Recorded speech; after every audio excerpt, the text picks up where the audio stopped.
What's up, good people? What's up, good people? We are in the building back in here with another one. A lot of you have probably heard or seen the comments that Cam Newton made a big buzz, a big stir, which it shouldn't have. But we live in the times that we live in, so you know what it is, you know what time it is, I gotta give my thoughts, my thoughts, views, and perspective on it. So without I gotta quit saying without further ado. It rolls off the tongue. Shout out to MTR. Keep saying other people catchphrases. And I can't find my intro per usual. But either way it go, let's get ready to go. Let's get it.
Peace, folks.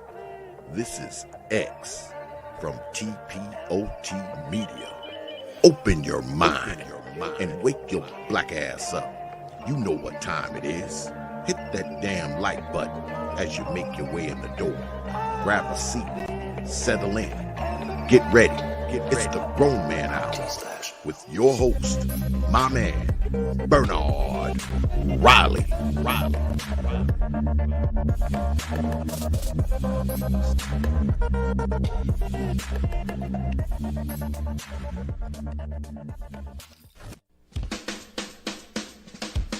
Hey, what's up, everybody? This is Mumia Obsidian Ali. You know who I am. I need no introduction, right? And you're listening to the Grown Man Hour with my man Bernard Riley, heard weekdays right here on YouTube. What do you think about that? How about that? Now let's get back on with the show. Thank you.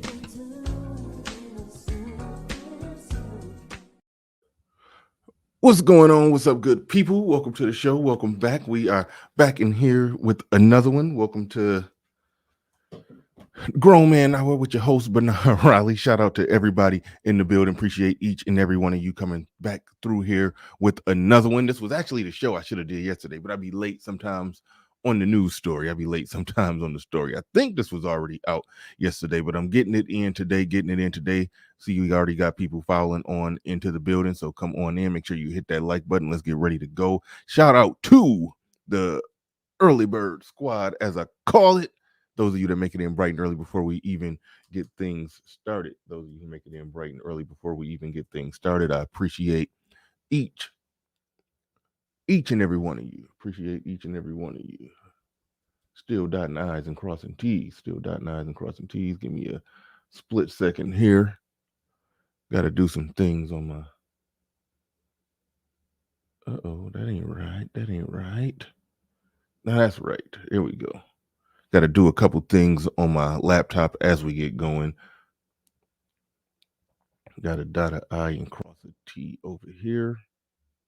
And now we in business. All right. Shout out to the early bird squad, those that make it in bright and early before we even get things started. Shout out to Uneducated Lame, says sliding into first place. Absolutely. Shout out to Little Rock in the building. Shout out to David Oler King II in the building.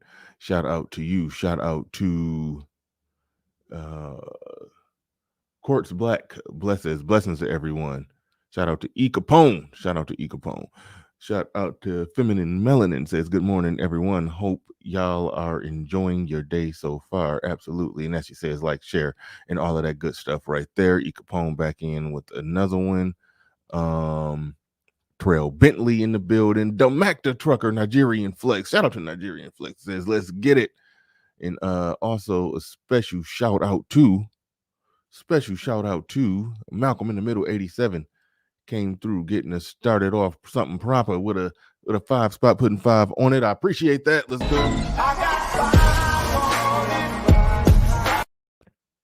Shout out to everybody in the building. Sweet Melody Speaks, Dark Knight Mentality, Indigenous TV,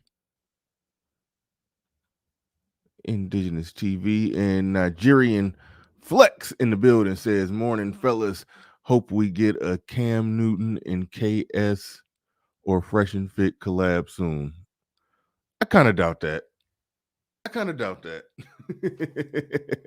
That's interesting, though. That's interesting. Shout out to, I think it was Grown Man Business who pointed out that when all that Brittany Renner stuff was going on, when she was making the rounds, well, I guess Brittany Renner didn't get on my radar until Kevin Samuels interviewed her. That's when she officially got on my radar. That's when I officially noticed her. I didn't really care or pay that much attention until she kind of came, de facto into the backyard of the manosphere, But anyway, I think it was Grown Man Business who pointed out that he should have interviewed PJ Washington. That's who he should have interviewed. And I was like, yeah, that's a good one. That's a good point. So I would like to see stuff like that happen. I definitely like to see something like that happen. Hoop Jargon in the building says, play that Johnny. These last $2, I'm not gonna lose. Shout out to you. Appreciate you coming through. Hoop Jargon. Appreciate you. Nigerian Flex. But yeah, let's go ahead and get into it. Cam Newton made some commentary that the things that he said is normal conversation around these parts. And the important part of that, the big part of that is, you see how a lot of other mainstream venues, the Breakfast Club was reacting to it. Young Turks. I'm actually going to do a reaction today to what Young Turks was talking about, because they was on some nonsense. But even the Young Turks, liberal news organizations are reacting to it. When stuff like that happens, it sort of gives you that taste of what the mainstream would do if they hear the type of things that's said in this space, the type of things that's said by men online talking about these topics. We're getting a taste of how they react to it, how they respond to it. Fresh and Fit and Kevin Samuels, yeah, they get mainstream type views. However, the mainstream can try to ignore it and try to say that that's them over there on the internet, those crazy kids on the internet. They could try to do that, but when Cam Newton repeats something that's said around these parts, then it's like they can't ignore it. It's like they don't want that monster to get out on the loose. They don't want that monster to get out on the loose. That's more or less what's going on, and more or less what's happening. But I'm not going to hold you long with the ramble. We almost got almost close. We'll be closing in on 100 people here. Hopefully we hit 100 by the 10-minute mark. I like to see at least 100 by the 5 or 10 minute mark. That's how I know it's going to be a good show. But let's go ahead and get this thing going. Let me cue it up, because I know some of y'all are not aware. I think I saw Feminine Melanin say that she's not aware what was said. I should have put it in the title or the thumbnail. So people could know that. So people could know the basic gist of the information, but I didn't exactly stick the landing on that. Be rushing, be on CP time. You know how I do. But either way it go. Let's go ahead and get this thing started. Fair use. Don't come for me. Don't flag me. Let it rock. Let it rock. Hopefully they don't come for me. I should have had the clip preloaded. I shouldn't be going to the actual main source, but whatever. Doing it how we doing it. But let's go. Now, a lot of people, they know one Cam. They don't know Cam. The upbringing, you growing up, what was that like?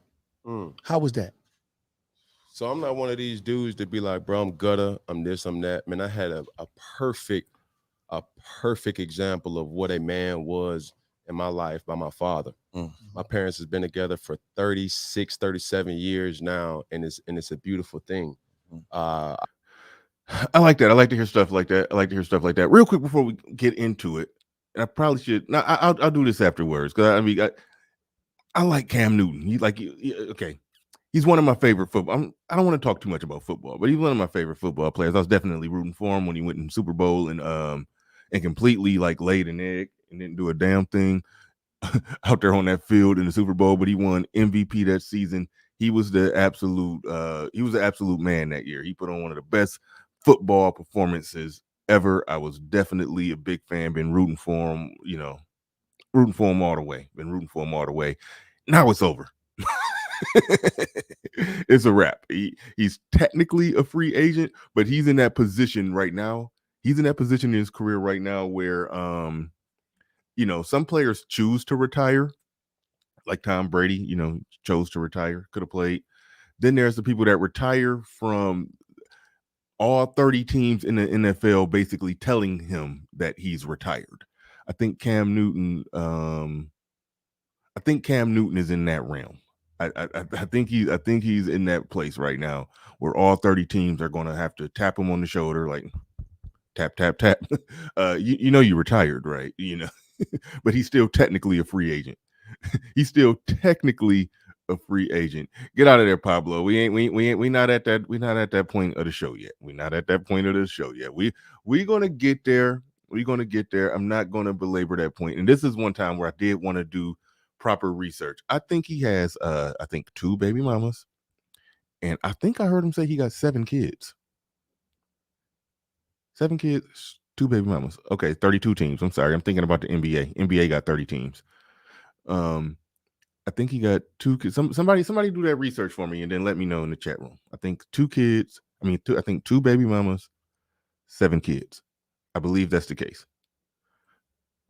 I could be dead wrong, but I'm thinking 4 kids by one, 3 kids by the other.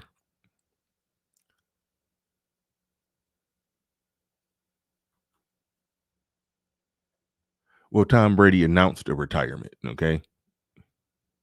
He did announce a retirement. I knew he was going to Brett Favre it, but I haven't been paying much attention. It's like I saw a clip, I saw like a news article, or I haven't been watching ESPN, or I wasn't watching ESPN during that time. But so yeah, just give me up to speed. Tom Brady retired and then came back out of retirement before he even retired. Give me up to speed on that. But all right, let's.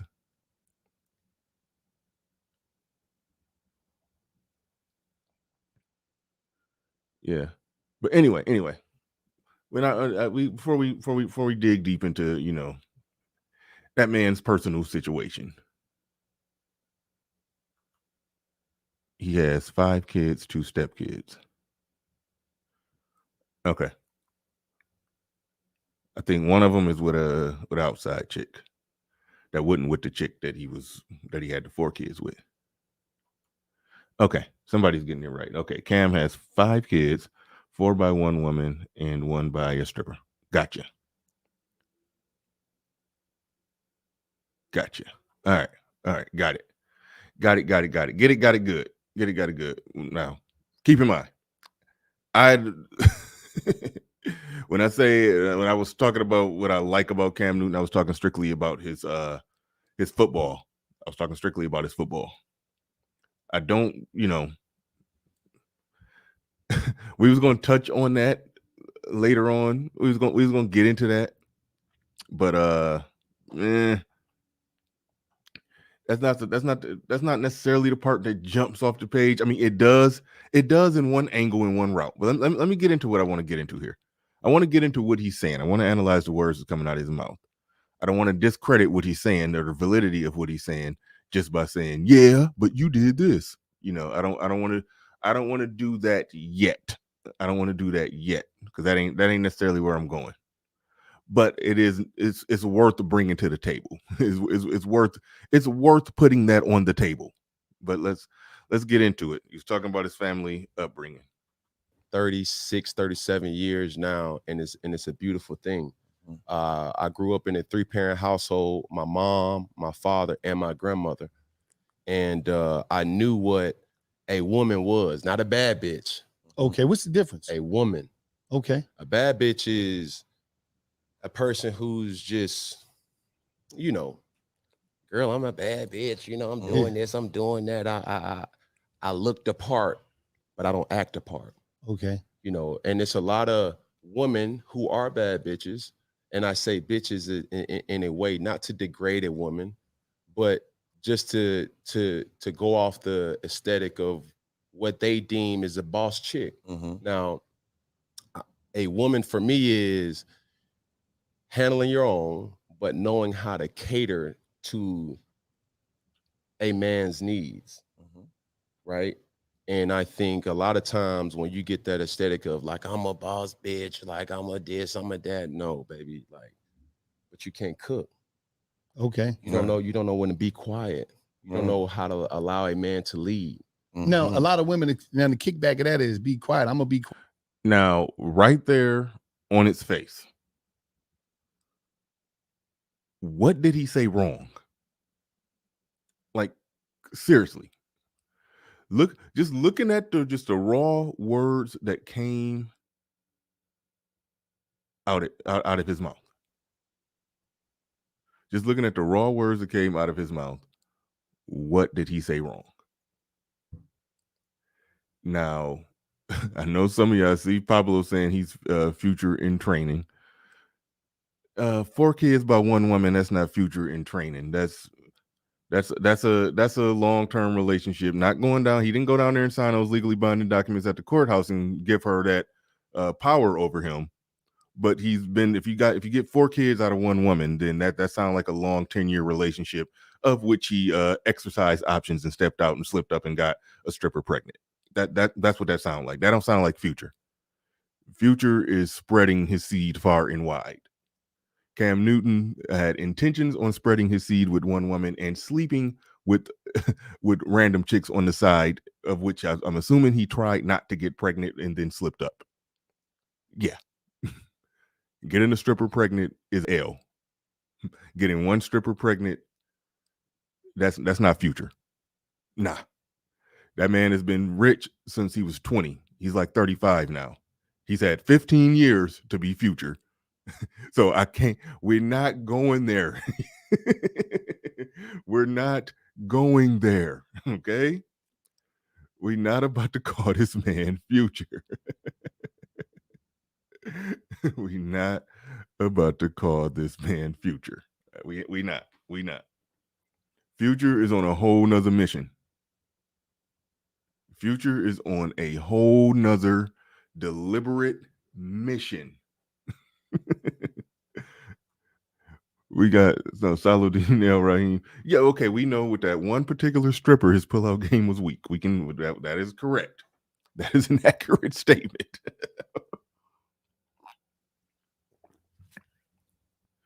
But what I see with Cam Newton, what I just see with this situation, it's messed up. Like y'all don't understand what y'all doing here. Okay.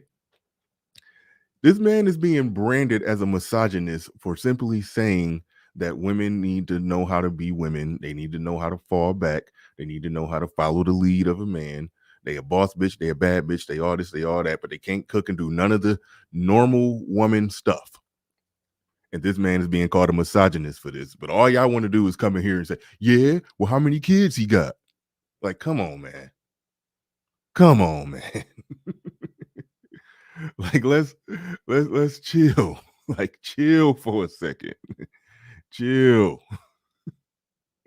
This is, man, do I gotta go right to so y'all can hear what other people are saying about him? I gotta go right to that, and then we can compare and contrast and look at what y'all on. Like relax.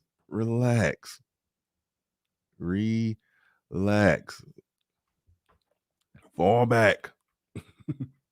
Fall back.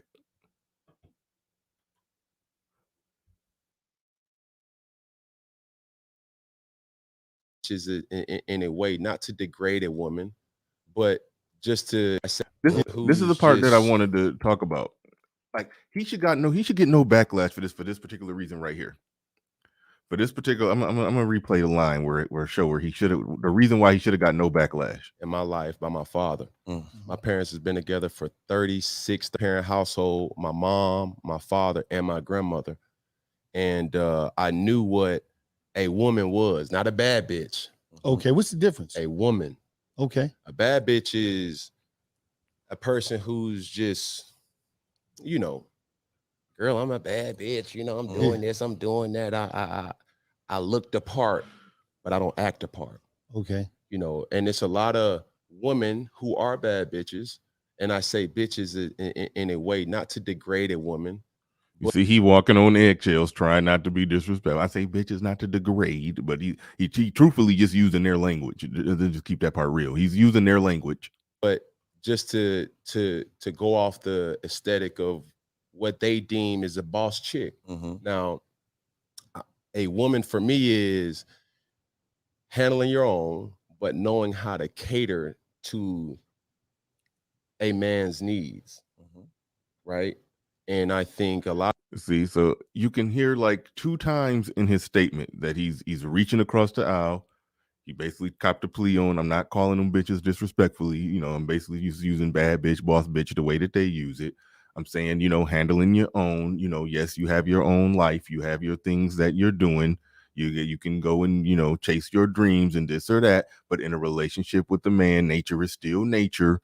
You know, you should still know how to respect a man, deal with a man, cater to a man, give a man what he needs in a relationship. If you're going to be in a relationship with him, if you're going to be dealing with him, that's not a controversial statement.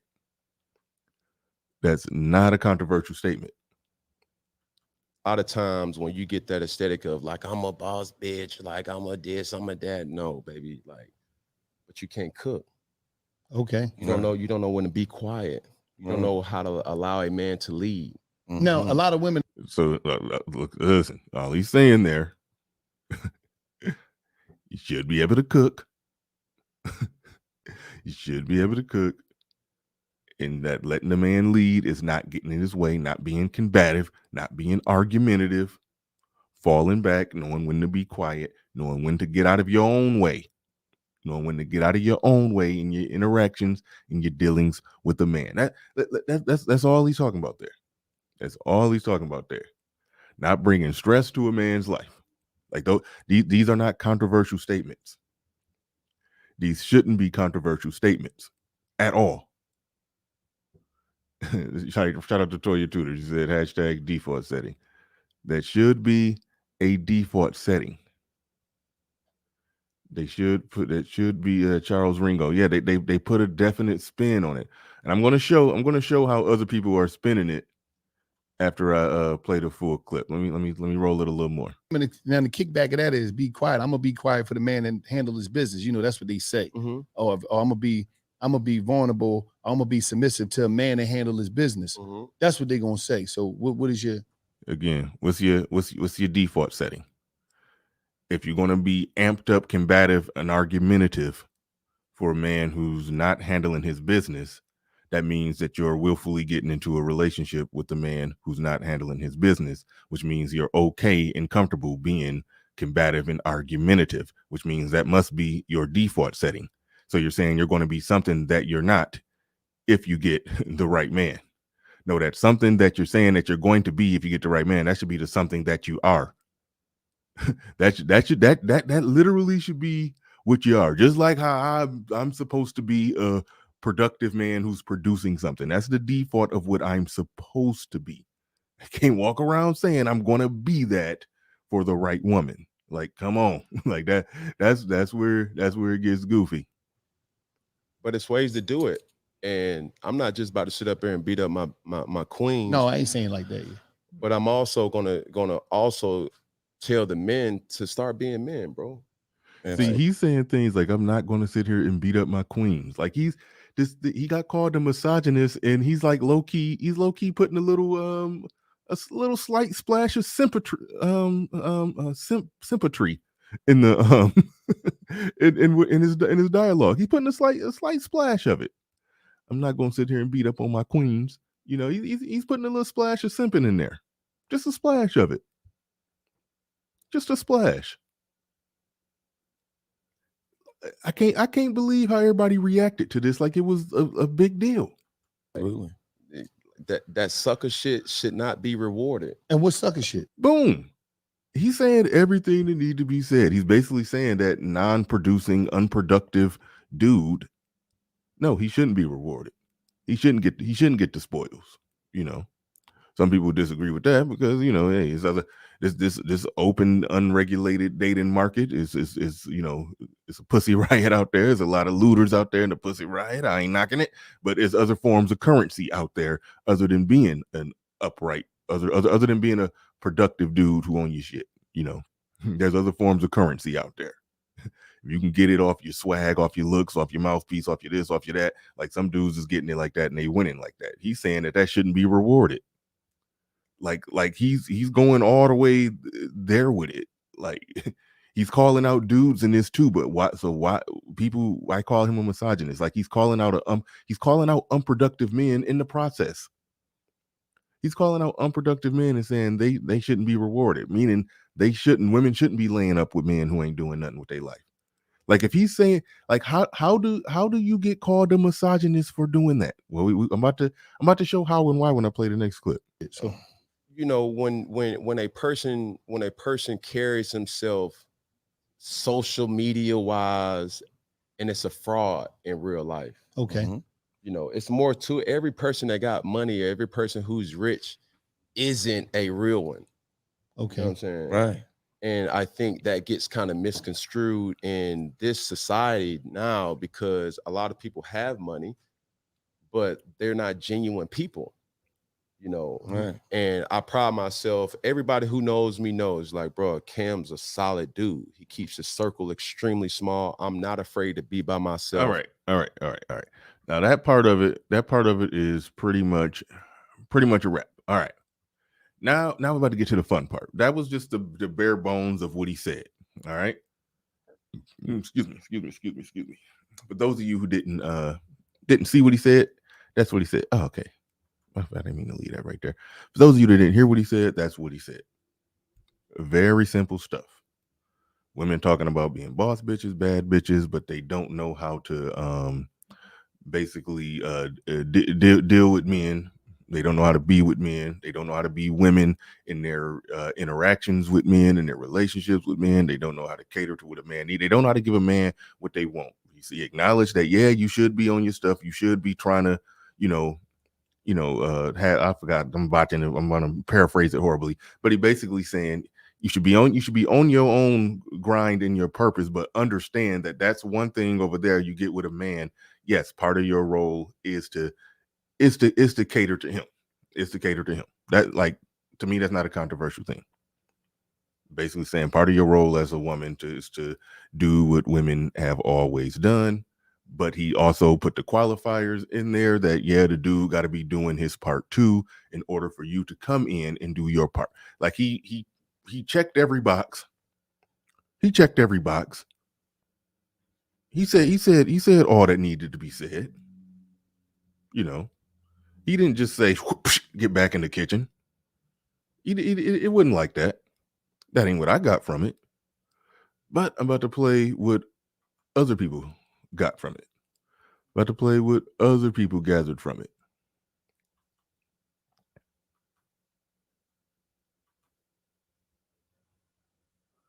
Now, what I'm about to play right here, this is from the Young Turks. The Young Turks is like the biggest independent liberal news network. They put up numbers that essentially rivals, all the major, if not doing better than them. If not doing better than all the major news networks like Fox, CNN, MSNBC, the whole works. That this is their reaction to it. Now, keep this little part in mind. Why would the prevailing liberal, the biggest independent liberal news network, why would they have a motivation to go that hard against Cam Newton's statements? What would be their motivation for going that hard against it? Saladin El Rahim, like the young who?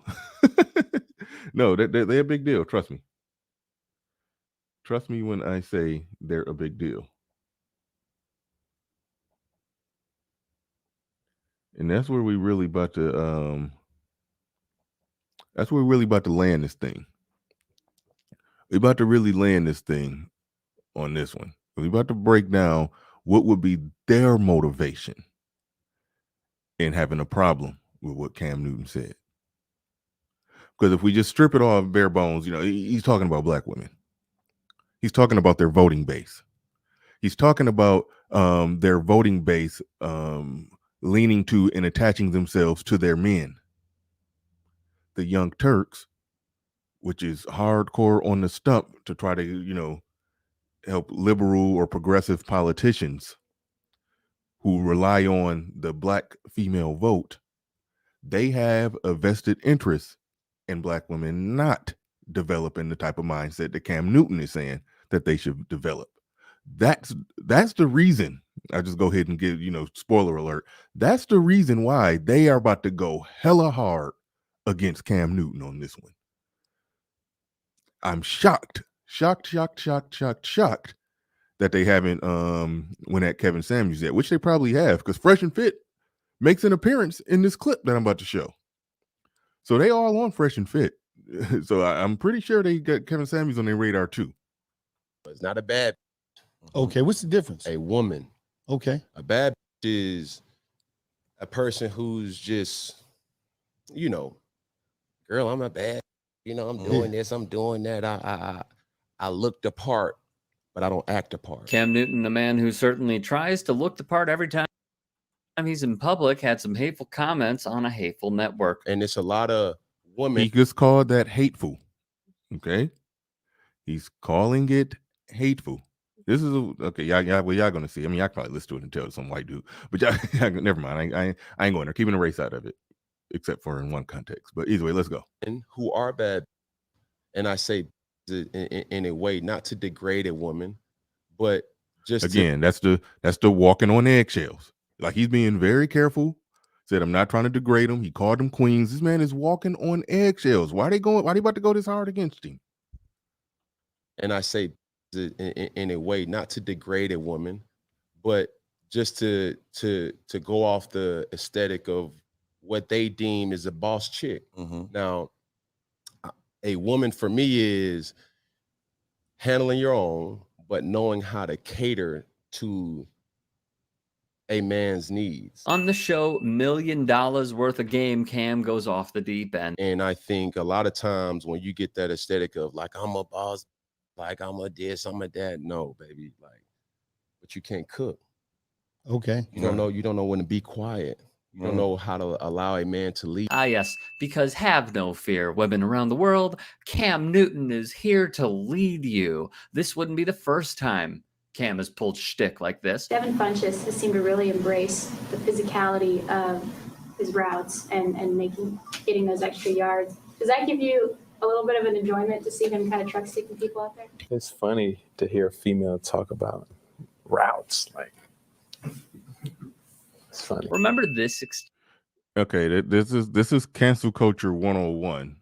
When somebody say one thing that's not that bad, let's go try to dig up something from the past that they said that was probably a little bit worse. And let's put it all in one big cocktail and try to make it seem like this is just some foaming at the mouth person who just attacking. He's attacking women like that. That's what they're trying to rev this up to. Now, to that statement that he made about it's kind of funny seeing hearing women talking about routes. If I'm just at a sports bar, like I understand that there's women who, watch football casually. They understand the basic rules of the game. But if they talking about the intricacies of a stop and go route or a hitch or a curl and all, yeah, that is weird. That is weird. But it shouldn't necessarily be weird for him, because if you work in sports and sport, it's plenty of female journalists that work in sports and they do that for a living. It's plenty of them. In fact, I would argue that they have advantage, because if you look at ESPN, any given time on the screen, it's like, 1 to 2. If there's 3 people on the screen, one of them is probably a woman. Or if it's 4 people on the screen, one of them is probably a woman. Sometimes it's half and half. So men play sports infinitely more than women. So men go into sports journalism infinitely more than women. I'm using that word infinitely, little hyperbole with the word infinite. But anyway, men do that infinitely, hugely. Shout out to Donald Trump. They do that much, much more than women. They do. And I don't have the exact stats. I should have it. But if the majority of people that either go into sports journalism or play professional sports and wants to transition into being some type of journalist or commentator or, talking head on ESPN, I would argue that 90 to 95% of them are men. I would argue that 90 to 95% of them are men, those that want that job.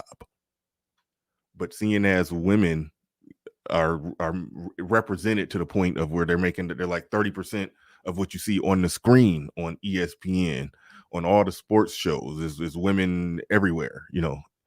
It's like they probably represent, anywhere from 5, maybe 3% of the applications, but they holding 30% of the jobs.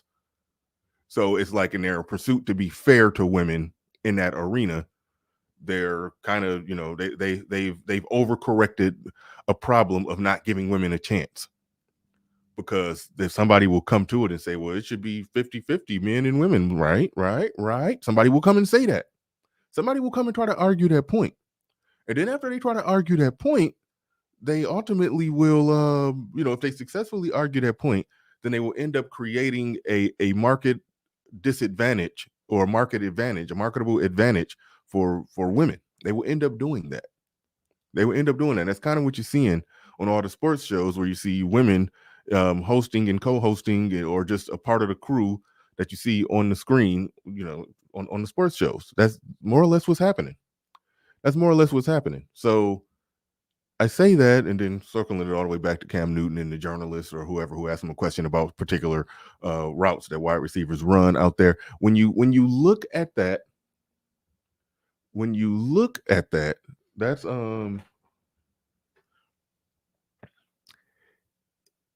giving. He shouldn't be shocked or feel weird that they're talking about it, because he's in that environment, and female women are heavy in that environment. So he shouldn't be that shocked by it. However, in normal conversation, if a woman is talking about routes, if she's talking about the coverage difference in a cover 3 versus a cover 2, like, yeah, I'm impressed and a little weirded out. Yeah. So so in that sense, it wasn't nothing wrong with what he said right there. But again, they tried to pull out all the misogynistic stuff on them back then. Creation Muse in the building says Nicki versus Cardi versus Megan are the perfect examples of the bad bitch categories, Cardi being the only one that caters to her husband. Thank you for the super chat. Appreciate that. Cliff notes. Here on my brother Hoop Jargon had to go lace the Young Turks page up real quick. Here on my burner. Oh, okay, I'm sorry. Now I get what's going on. Here on my burner, Hoop Jargon had to go lace the Young Turks page up real quick. Gotcha. Hoop Jargon. You threw me off.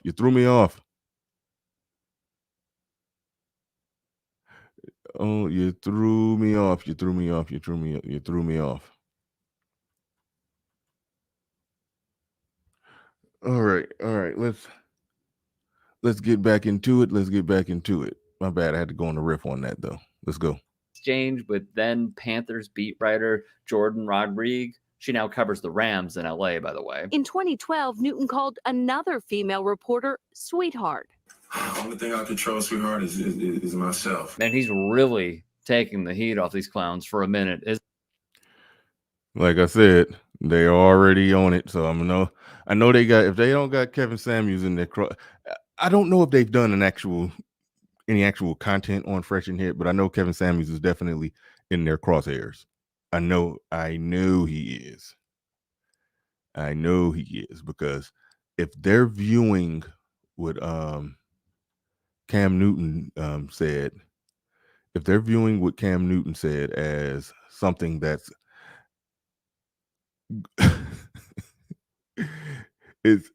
I have to look at it this way. I'm kind of slow walking into it. I have to walk into it this way. A black man telling black women that they need to be more like women and cater to their men, to their black men, and be on board with them and follow their lead. I think a major liberal democratic news network, which the Young Turks are, I think they interpret that as their Cam Newton is fucking with our prize demographic that we need. We can't have them viewing things differently. We can't have them moving differently. We need them strong, independent, and don't need no man, and needing all the benefits and perks and whether it's welfare or whatever pat on the head they get from the Democrats. They need black women operating and thinking that way. So they can't have nothing else going on there. That's more or less what I see happening here. But getting back into it, but it's funny that Kevin Samuel, Fresh and Fit is in their crosshairs. That's funny. That's funny. But again, they get mad at Cam Newton because he called the chick sweetheart. No, I'm not that dude. I don't just randomly call a chick sweetheart. But that's game. That's game if you just one of those dudes who just innately just reel off a pet name for women, call them sweetheart, and all of that stuff. That's what some dudes do, is just a form of game. It creates a false level of closeness and endearment and all of that, even if it's not there, So some dudes just do that on autopilot. They're not even really, overthinking it or trying to make a point or trying to be disrespectful. It's just, hey, sweetheart. It's just a thing. A waitress called me sweetheart very recently when I was picking up some food. Like, some people just do that. Some people just do that. But if the wrong person do it, who you want to pin some charges on, then yeah, then it's misogyny. Isn't he? My one and only response to Cam Newton's interview, and if you didn't see it, here's the gist. You can only be a bad or a true woman if you fulfill a man's needs. Okay. He didn't say you could only be a bad bitch or a true woman if you fulfill a man's needs. He said he rejected the premise on bad bitch and what a bad bitch was. He completely rejected the premise on that. So she's doing a spin move by trying to say that he said you can only be a bad bitch if you fulfill a man's needs. Now he's saying that he's acknowledging that, yeah, the way a woman properly should act should be in the business of fulfilling a man's needs. Yeah. But he also concluded that if she's doing that and she's doing all those things that she's, supposed to be doing or traditionally has done, the man got to be holding down his end of it as well. I don't understand why they see something wrong with that. Let them speak. So, or you let them lead. Okay, fair enough. Yeah, he's saying that I need to know when to fall back and be quiet. That's a very important attribute. Very important attribute. Do you want a man that you can make shut up? Do you want a man who will be quiet when you speak and then you won't respect him? Like y'all are fighting against your own nature. Like that's the stupid part of this. A man says how he requires a woman to act, and this is how women should act. But when they get with a man who don't require that, they don't respect them, and so it's like, No, not fair enough. It's 2022, babe. Live Moods then entered the chat. Wake up. Also, you've got me messed up. If you think I am doing things for a grown-ass man that he is fully capable of doing himself. I married a man, not a baby. Thank you very much. I will be a great wife someday. Believe that. But I am not at your every beck and call. You know why? Because I'm living my own life too, babe. Period. Yeah, Cam, that wasn't it. Wasn't it? Yikes. And eviscerated him. So to recap, Newton. Okay, now listen.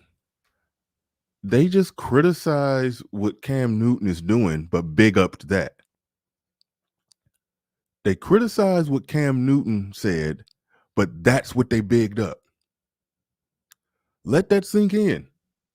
Let that sink in that a liberal news network just bigged up the words that came out of her mouth. Said, oh, she eviscerated him. Like, seriously? They see people like Cam Newton making statements like that, and by extension, men like Kevin Samuels on that large platform making statements like that. They see that as a threat. They see that as a threat to their voting bloc. That's what they see. That's how they view it. That's why they're coming after Cam Newton on this one. They don't want him. They don't want him to disturb the waters on that one. They like, we got a good thing going. You got black women behaving and conducting themselves exactly how we want them to behave and conduct themselves. This woman was a shining example of how they want black women conducting themselves, or how they want black women thinking. You know, what did she say? She said all the rhetoric and hit all the points. You're a grown man. I ain't doing nothing for you that you could do for yourself. I'm going to be a good wife someday. Like, she Grown-ass man that he is fully up. If you think I like that's what they big. What Cam Newton said was wrong, but this chick sitting here, that is up. That he just big up that and said, oh, they eviscerated him. Don't even get me started how it was some women who came into this space who be making trolling comments, and this dudes in this space be like, oh, she cooked him. Don't get me started on that one. It just reminded me of that, though. How did they... What Cam Newton said was wrong, but this is right.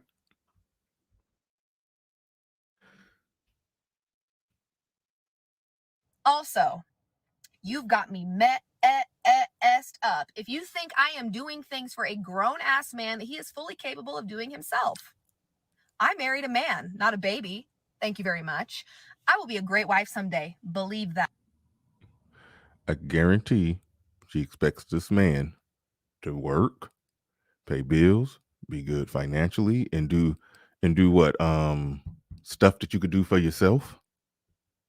Like, that's the whole dating strategy for women, to basically get men in this modern time where they got the ability to do everything for themselves. Their goal in dating, a lot of them, is to get men to do the things for them that they could do for themselves. But we got her stop if we think that she's about to do for a man some things that he could do for himself. It's like the Young Turks, this whole little news network who big up in this chick. It's like, just tell us you want men. No, let me go ahead and say, tell us you want black men and black women apart without just telling us you want them apart. Like, just go ahead and say that. Just go ahead and say that. But I am not at your every beck and call. You know why? Because I'm living my own life too, babe. Period. Yeah, Cam, that wasn't it. Wasn't it? Yikes. And eviscerated him. So to recap, Newton believes women should cook, be quiet, cater to their husband's every need, and not be a boss chick, which Newton appears to think is something bad. Newton did. So they... Again, keep in mind, this is the biggest independent liberal news network that is big up in the concept of the boss bitch. And he said, apparently Newton thinks something is wrong with the boss bitch. It's like that's what's that's what's happening here. That's what's happening here. Didn't say that's the type of woman he wants for a wife or partner. He said that's what he believes a woman should be.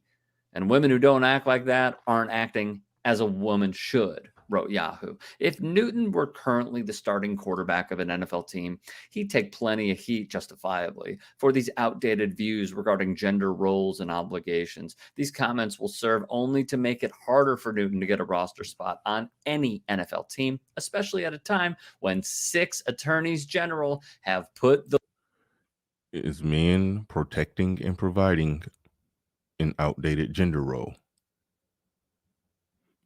I mean, I just want to hear them go there. I want to hear the chick that was previously talking. I want to hear her say that.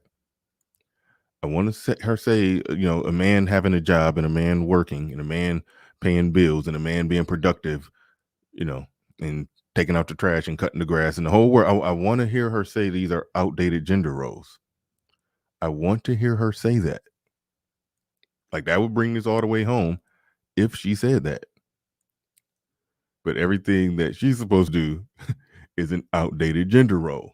Now, again, I understand why women would argue for an unfair advantage in their favor. I understand why they would argue for that. I get it. But again, the $1 million question, why is the biggest independent liberal news network on earth arguing for that? That is the $1 million question. They don't want people changing the hearts and minds and views and thought process of Black women, their biggest #1 voting bloc. That's what this is about. The league on notice that the NFL must start treating women differently than it has. Many women who work in sports voiced their displeasure with Cam's comments, as well as they should, of course. Stacey Dales, a longtime NFL media member, wrote, "True colors always reveal themselves time and again. I prefer to keep negativity off my feed, but this is disgusting. No need to..." Disgusting. It's like they're trying to cancel him for committing the crime of misogyny. It's like they're literally trying to do it. He walked on eggshells. I'm not saying bitch in the disrespectful, degrading way. I'm using it more or less how they use it when they say bad bitch and boss bitch. I'm not trying to beat up on my queens. I'm saying that you should, damn it, what did he say? How did he word it? You should have your own, or you should have, you're basically saying you should, have your own life that you're working for as well.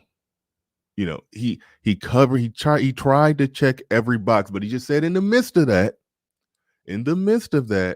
don't lose sight on how to treat a man, how to be respectful to a man, how to fall back and not be combative to a man. Let the man lead. That's all he said. All he said, and they're talking about this is some disgusting misogyny. Like that's what they're doing here. Like, that is crazy. Be quiet here. After Cam dropped the "women don't know when to be quiet" line, The Athletic's Nicole Auerbach used his own. Haven't that been a trope ever since everything? I should hate that word trope. That's been a well-known thing. The whole idea of a nagging wife, all those things, all those concepts exist for a reason. Like, this goes back to Married with Children.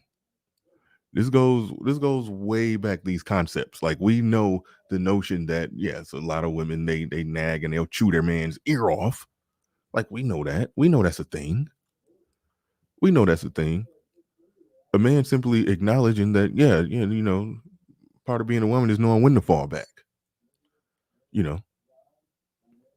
Like, these shouldn't be considered controversial statements. They just shouldn't. They shouldn't. Own logic against him. Tabitha Lipkin of NBC LX through Shade of Her Own. "Sounds like it's my turn to sound off about men who can't pass or win a Super Bowl. The women..." Which you have right to do, which I sounded off about Cam Newton. He can't pass or win a Super Bowl. He came close, and I was rooting for him. But he completely botched it. And he was quarterbacking for the New England Patriots. And man, I was so excited about that. He completely killed it. The Patriots normally they'll throw 40, 50 passes per game. They had Cam Newton. They was throwing like 16 passes per game. They was playing like a 1989 football team with Cam Newton because they didn't trust him to throw the football.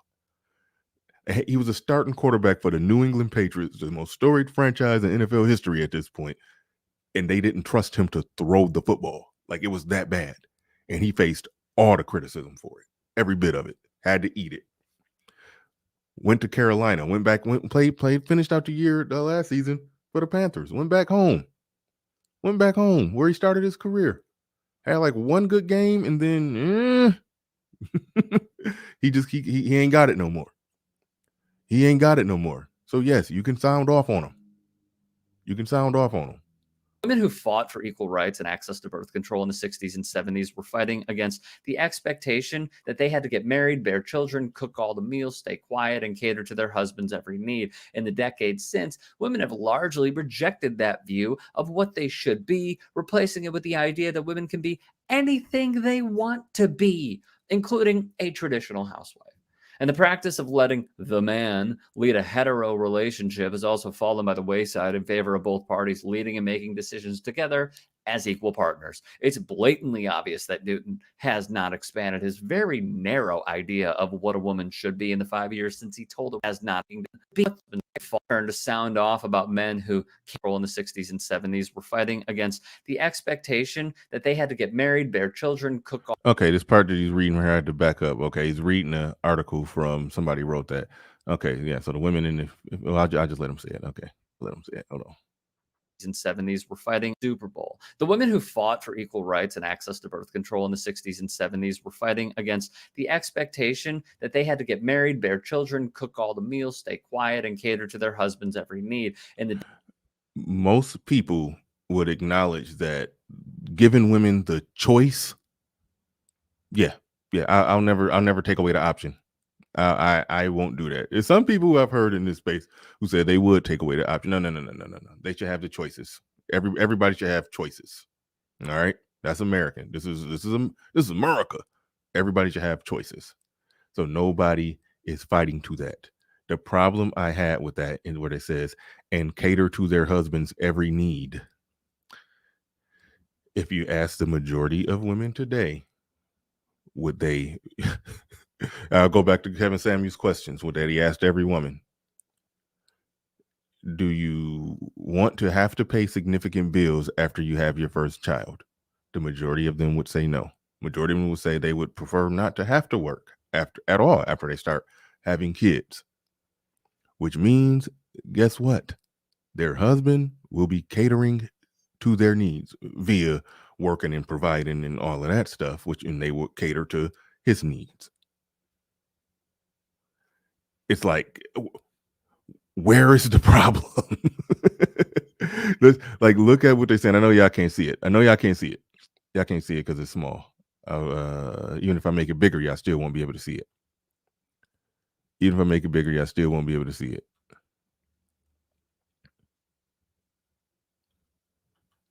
So yeah, y'all can't see that. Nope, y'all can't see that. But it says they were fighting against the expectation that they had to get married, bear children, cook all the meals, stay quiet, and cater to their husband's needs. Now, it's sort of a myth that how quiet they used to be, but that's a whole nother thing. That part is so. I'm having some technical difficulties back here. That wasn't supposed to come on. What is that doing on?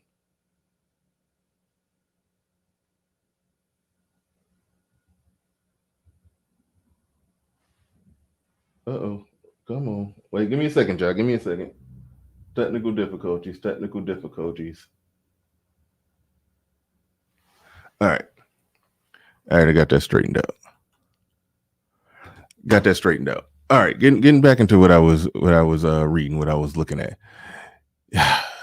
Expectation that they had to get married, bear children, cook all the meals, stay quiet, and cater to their husband's needs.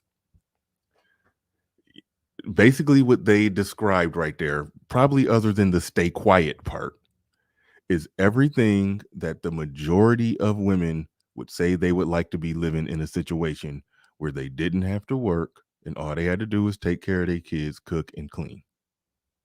That's basically that's basically what they're talking about there. And I would even say that the person who's going to work in a in a coal mine or doing physical labor, blue collar work, that person probably got the worst end of that deal. Maybe give or take. It depends on the job.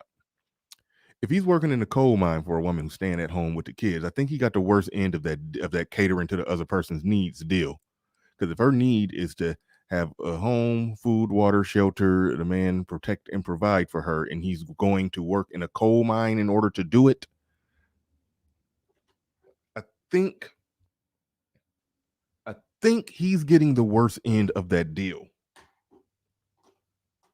But what the women fought for back then was just a fight for the, to not have to do it. To not have to do. We don't have to do this. We have the choice to do something else. Again, I will circle back to, why are they bending over backwards to promote one choice or another when that choice is clearly on the table? We have a marital rate that shows that other choice is clearly a choice that is hard and firm on the table. Everybody knows it, sees it, acknowledges it. It is what it is. Everybody knows and understands it. So why are they making it seem like that choice is like some, like we get it. We get it, it's there, but they want to make sure that they drive home the point as hard and firm as they possibly can, that no, take this choice. Why?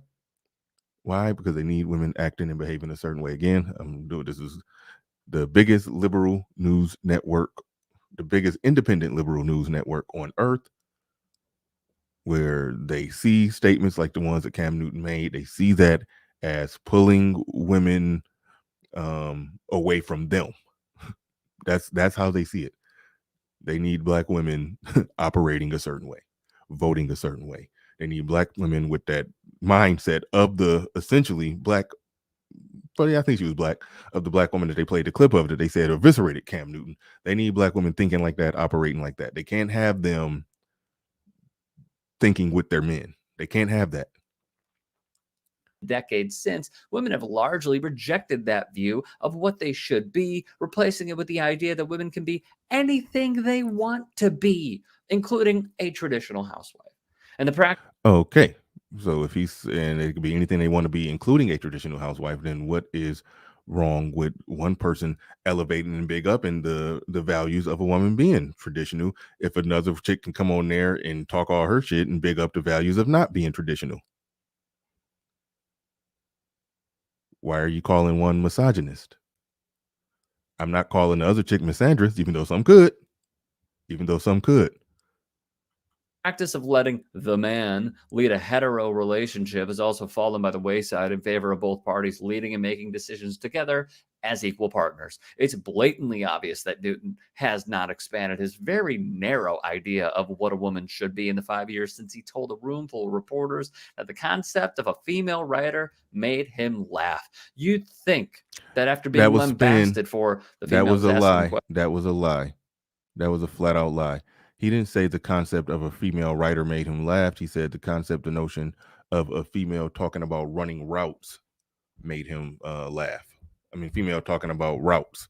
And that is a rare thing. I said that in the beginning of the show. Women knew, women who watch sports casually, who understand how football works. They understand, the basics, They understand the general basic rules, how first downs work, and how many points do you get if you score a touchdown, how much for an extra point, how much for a field goal, and in this situation, you probably should punt. They generally understand that. If they casually watch football. Well, no one in what situations when to punt. Most women don't understand that. So needless to say, a woman talking about the intricacies of a stop and go right route, curl, hook, all of that, they a slant route, all of that. No, they don't know that. Rather not that those routes are better defended with a cover 2, a cover 3, a cover 4. They don't know that. That is a rarity. It wouldn't be a misogynist for pointing out that most women don't know that. And it's funny to hear women talking like that. It is funny to hear women talking like that. It is. Questions about Routs' funny incident. Newton would have learned to keep his opinions about a woman's place to himself. That seems like it's harder to do than simply understanding that there are as many different types of womanhood as there are women on this planet, but he has him laugh. You'd think that after being lambasted for the females asking questions about Routs' funny incident, Newton would have learned to keep his opinions about a woman's place to himself. That seems like it's harder to do than simply understanding that there are as many different types of womanhood as there are women on this planet, but he hasn't seemed to absorb that lesson. Wait a minute. If they're saying they're criticizing him for not acknowledging that there are many different types of womanhood on the planet, they don't realize they're doing the same thing. He's talking about one particular type of womanhood that he values, that he thinks is more important, that he thinks is more beneficial. You're criticizing him for doing that by saying there's other forms of womanhood. Okay, there's other forms of womanhood. You could talk about the type of womanhood that you think is the best ideal type of womanhood. That doesn't mean his type of womanhood, the type of womanhood that he's talking about that's important, is something that should be shot down either. You said in the same article that being a traditional woman is one of the options that they should have on the table. If somebody finds more value in that option, they find more value in that option. Again, why are you fighting against somebody finding more value in that option and speaking to the benefits of that option? And you don't have a problem with somebody speaking to the values and benefits of a woman being strong, independent, and industrious and doing her own thing and doing whatever she wants, however she want to do it. That's the contradiction in this. That's the contradiction in this. Oh, shit. I didn't mean to click on that. But that video... I knew what a woman was. That video is pretty much over. That video is pretty much over. I was going to pull up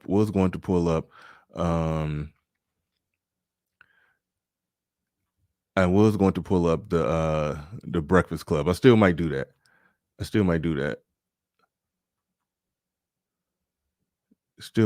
But I'm going to also put the link in the chat. Going to put the link in the chat room.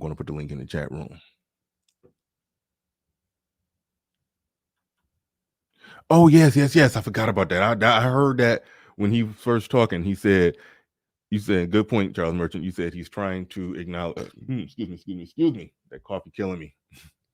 He's trying to acknowledge trans and effeminate as women. I thought that when I read it, when I heard it, and I was like, I think he's going there.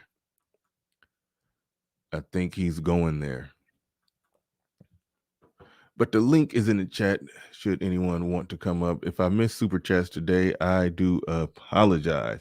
He says, E. Capone says, support Black men media, the other folks on different time. Says the other folks on different time. Thank you for the super chat. I do appreciate that. And there's the link in the chat room. And while I wait for somebody to come up, the Breakfast Club had an interesting spin on this bad boy as well. But at the end of the day, the man didn't say nothing misogynistic. At least I didn't hear it.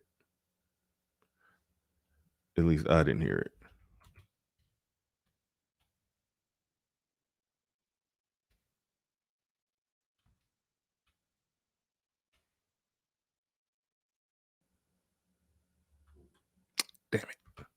Give me 1 second, John.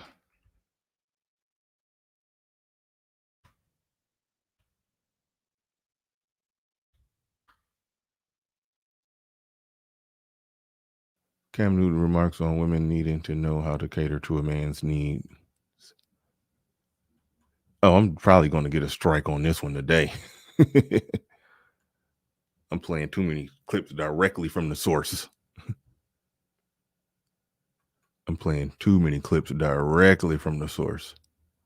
But before we dig into that, we're going to go ahead and bring up Nigerian Flex and Clairvoyant. That's clairvoyant. But this is Benjamin D'Souza, man. What's happening?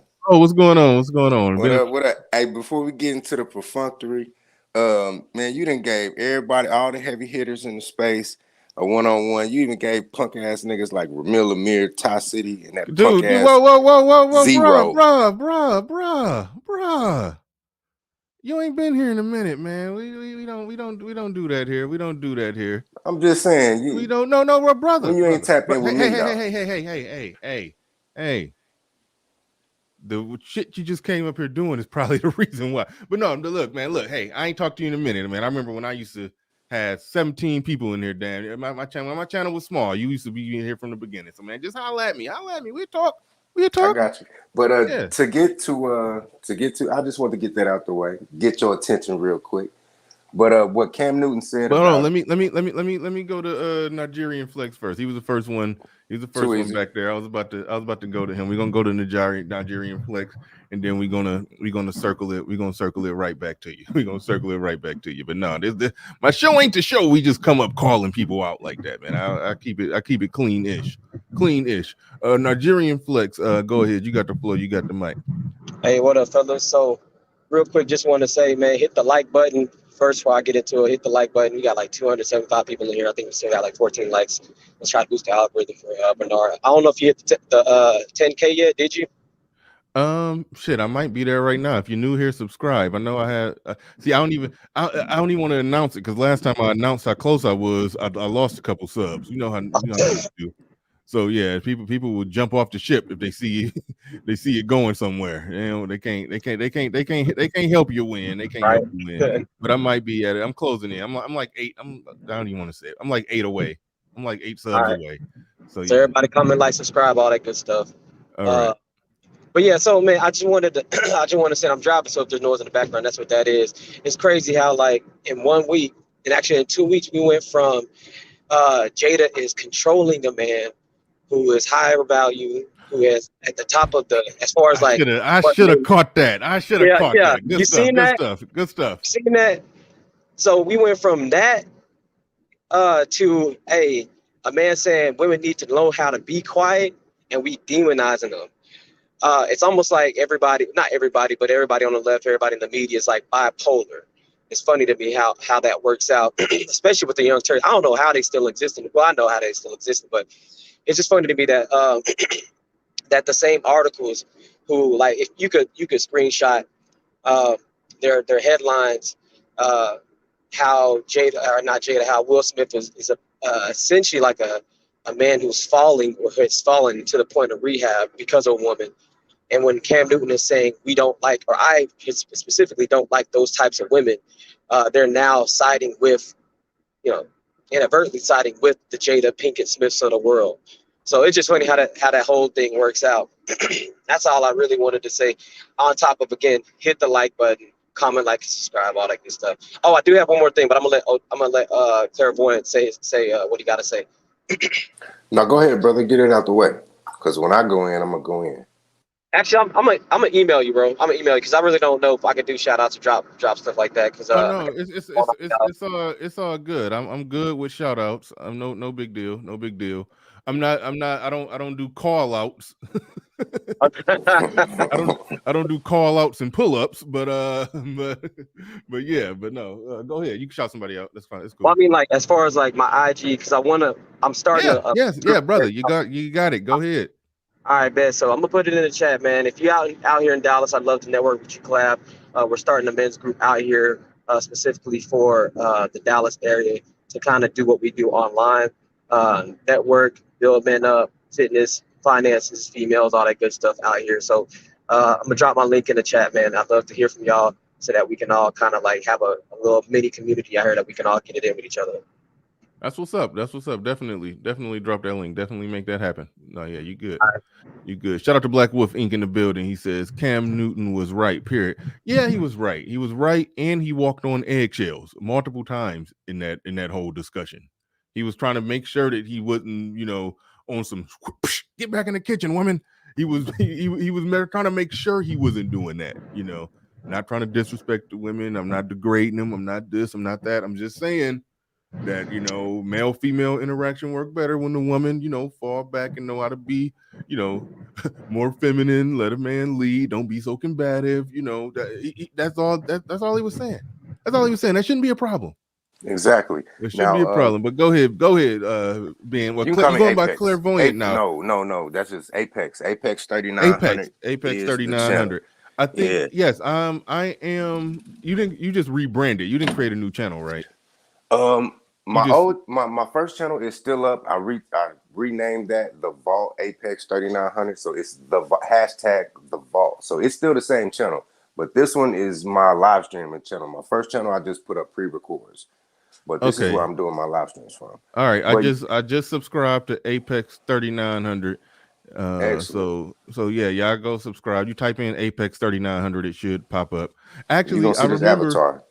Yeah, cool. And hey, you know what's funny? I was listening to Jason Black that day that you called in. He be trying to crap on the manosphere, but you I had to put on. You acquitted yourself well. You did. Yeah, I had to put on and let him know, like, hey man, it's not all bad here, and he's getting some of his talking points from over here. Quiet as his cat. Listen, that he has a manosphere channel. I went down and looked at all of his topics. It was the same stuff we talk about. Right. It's a corner to market marketing strategy. Let me crap on everybody else that does something similar to what I do, so you will know that I'm the one that's giving you the true knowledge. You're not. Yeah. He always saying you're not going to hear this over at Kitten Hills or faking Fruity and Fraud or whatever we call it. Yo, he be killing me with them jokes, bro. But yeah, me and him chopped it up a couple times, and I do have to admit that I have, you know, gleaned a lot of knowledge from him. He's good. Yeah. He's creme de la creme. I'm cracking jokes on him, but no, Jason Black he's creme de la creme. He is superb in his content, and the only thing I don't like is his corner to market hating strategy that he do when it comes to other people who do similar stuff to what he do. Other than that, he is A1, 100% solid. I I don't listen to him that much, but every time I listen, he's on point. But go ahead. But yeah, I do agree with Cam Newton that a lot of these modern day women need to learn how to accommodate and cater to their men and submit. I don't care if you don't like that word, because I'm dealing with this particular female, and I spoke to Jason about said female and whatnot, and she has done something very different from a lot of the past. Well, my baby mama in particular, and a lot of the past females that I've had dalliances with, is that she reciprocates in a sense that everything that I put good forth, she in turn ups the ante with that. You know what I'm saying? And when me and her had our first, sexual encounter, you know, I had to tell her to, you know, get on her knees, pardon my crassness, and offer the appropriate propitiations. And she did. She broke herself right there.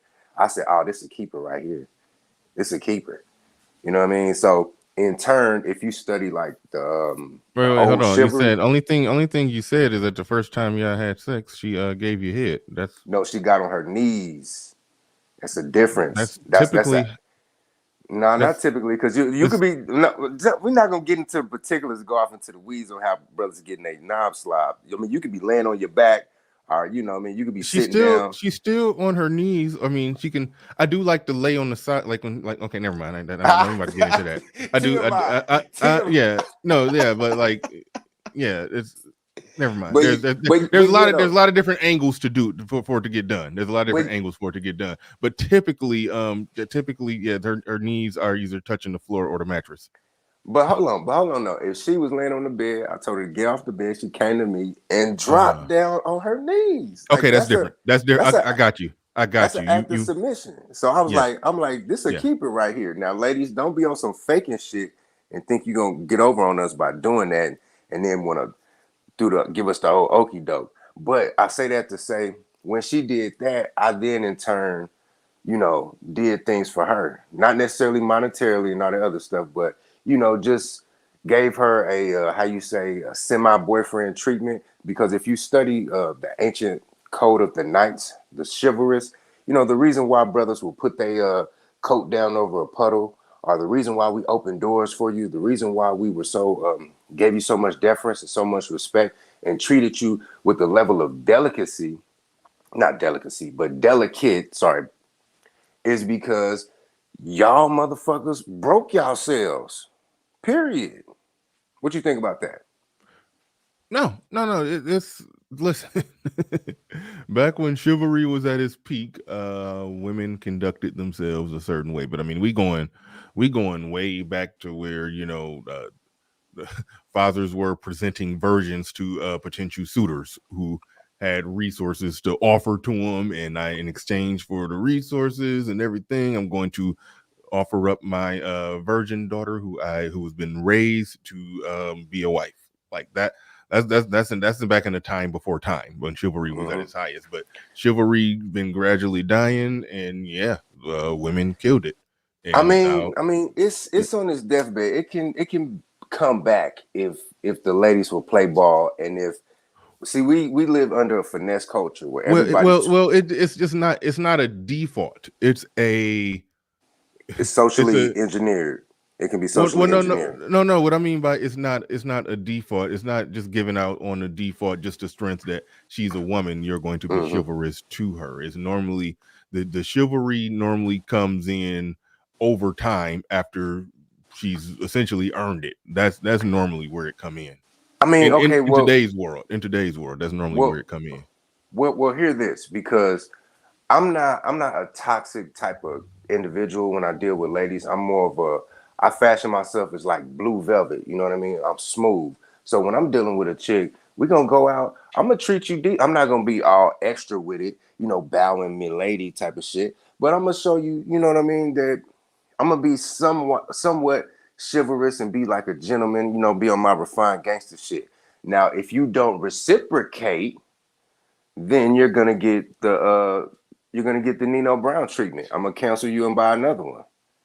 So that's how I'm giving it up. And by Nino Brown treatment, you mean you're gonna pour a bottle of champagne on top of her head? If I have to, but I ain't gonna waste no good champagne on no hard-headed Beezy. So no, she just gonna have to get the fuck on. I'll get her Uber. But to speak on this Will Smith thing, I have a different take. I have a completely different take than everybody. I think Will Smith was in the Red Table Talk conversation. He was the man. He was the fucking king. Now, what I seen when I watched that tape back, I seen a father talking to his daughter about her bad behavior at school. That's what I seen, because just recently, within the past month, my daughter's been acting up in school. And when I talked to her, she tried to give me a little pushback and try to obfuscate and try to squirm around the questions. But I already know the answer. Just like Will Smith already know the answer. He was like, what'd he say? Tell us what happened, Jada. He already knew. And he essentially got her to sideways confess live on air. When the last time, what's our biggest complaint about black women? They don't ever own up to anything that they do. Y'all tripping. Will Smith is the man. She tried real hard to say it without saying it, like thus the existence of the word entanglement. She was trying to, and it played out. I mean, we all know how it played out, but I mean, just to recalibrate it, it played out exactly like this. And then she was like, and then, you know, after she talked about he was helping with his health problems and blah, blah, blah, blah, blah. And then me and August got into a different type of entanglement. And then Will Smith said, I think it's important that we say exactly clearly what happened. And she was like, yeah, I just did. I said we got into a different kind of entanglement, right? I said it right, didn't I? That sounds just like my daughter. So what did you do today, babes? I heard what you did at school today. What'd you do? Well, you see, what happened was what happened. Tell me exactly what happened. I don't want to hear that. What happened? Well, you know, the teacher being mean to me. Why was the teacher being mean to you? But because the teacher's mean? No, because you threw a piece of paper across the classroom, didn't you? Yes. Well, yes. That's exactly what I heard when I heard that Will Smith conversation. I don't know. Maybe it's just me because I'm a father to a daughter, but I viewed it differently. Well, he made sure she admitted it, but it was so many other things wrong there. I'm not going to throw a parade for him because he did make sure she properly admitted it. I'm not going to throw a parade for him for that. It was so much wrong there. But we're on a real quick. Black Wolf Inc. in the building says Cam Newton was right. Period.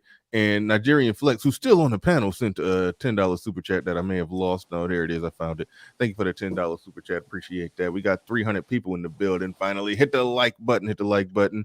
Close. I'm not even gonna promote the closing in on 10,000 subs. I just gonna let it happen. It's gonna happen when I'm asleep. I ain't even gonna try to get it to happen on the air. It's gonna happen in the middle of the night when I'm asleep.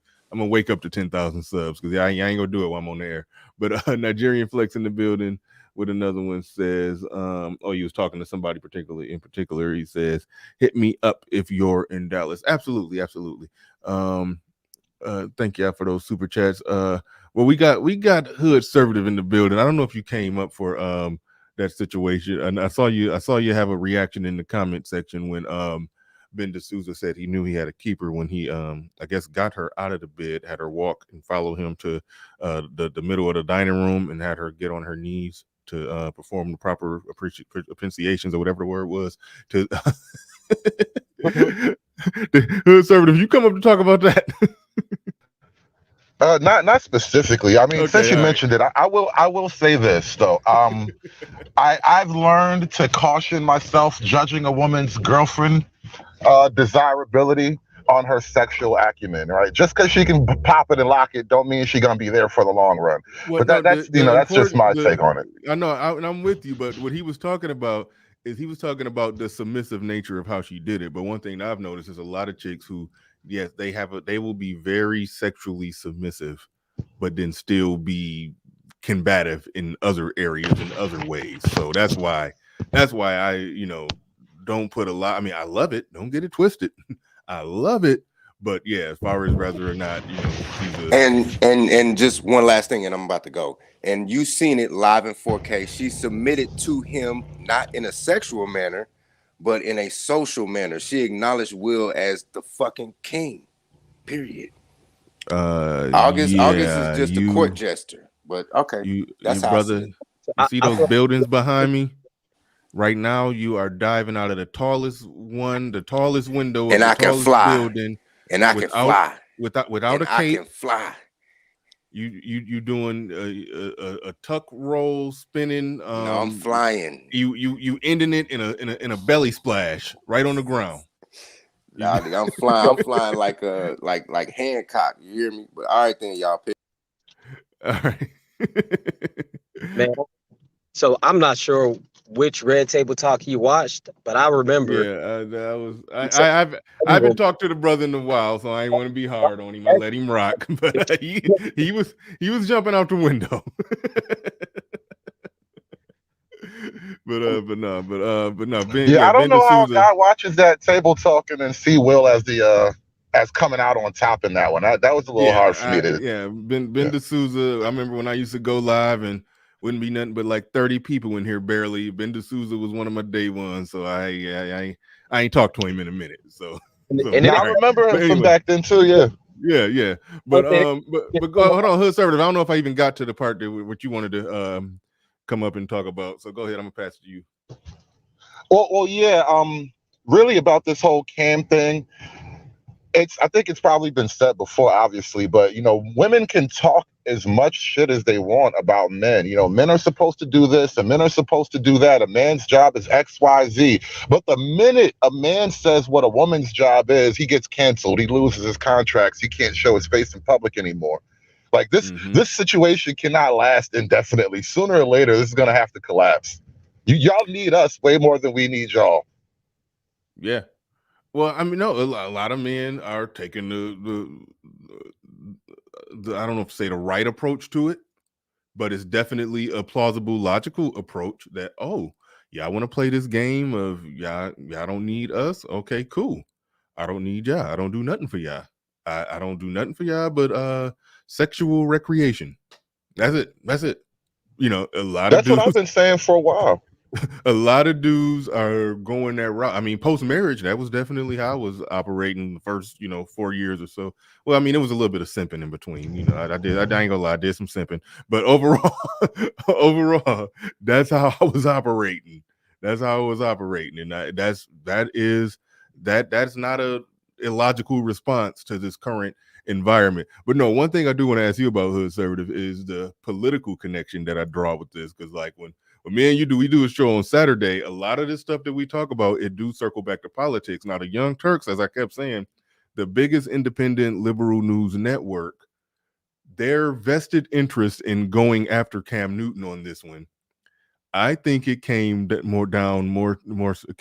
to the simple fact that Cam Newton saying what he's saying, let's just say, no, he's a black man, so let's just say talking to black women, that they need to be basically more submissive, more cooperative, more on board with their men, follow the lead of their men, don't talk as much, learn how to cook, learn how to cater to a man, treat a man. He did say, make sure, you have your own thing going on or something like that. I forgot how he said, how he put that in there, but he said at the end of the day, make sure you're getting on board with your man. I think the Young Turks' motivation and calling that misogyny and going after him for that, because they really don't have to cover it. They don't have to cover it. It's not that big of a deal what he said. I think their motivation in doing that is that they don't want this man to basically lead to say anything that's going to mess up disturb the hornet's nest of their main primary voting block of black women. They know that if black women start follow a message that gets on board with their men and follow their men, they're not independent, not separate and apart from their man, not following the Democratic Party. That I tend to believe that's their motivation, the Young Turks' motivation in going in on Cam Newton. They don't want him to mess up the primary voting block. What you think? Guys like Cam Newton, and you're right. I'm not really going to contradict anything you said about the black angle of it, but I kind of want to expand it just a little bit for a second. Guys like Cam Newton are crossovers in the musical sense, like a crossover artist. He's bigger than black at this point. So for him to say that it reverberates beyond the black community. Look at the Young Turks female co-host, Anna Kasparian. Mm-hmm. She's a damn Kardashian. Well, not a Kardashian, but she's Armenian. And she's got a look which makes you wonder, why aren't you married having babies in the prime of your life? You need women like Anna Kasparian. You need women who don't want marriage, who don't want traditional families, who look at men as disposable tools. You need a lot of women like that to make the Democrat Party, the Democrat Party. And so it's bigger than just black. It's about women in general.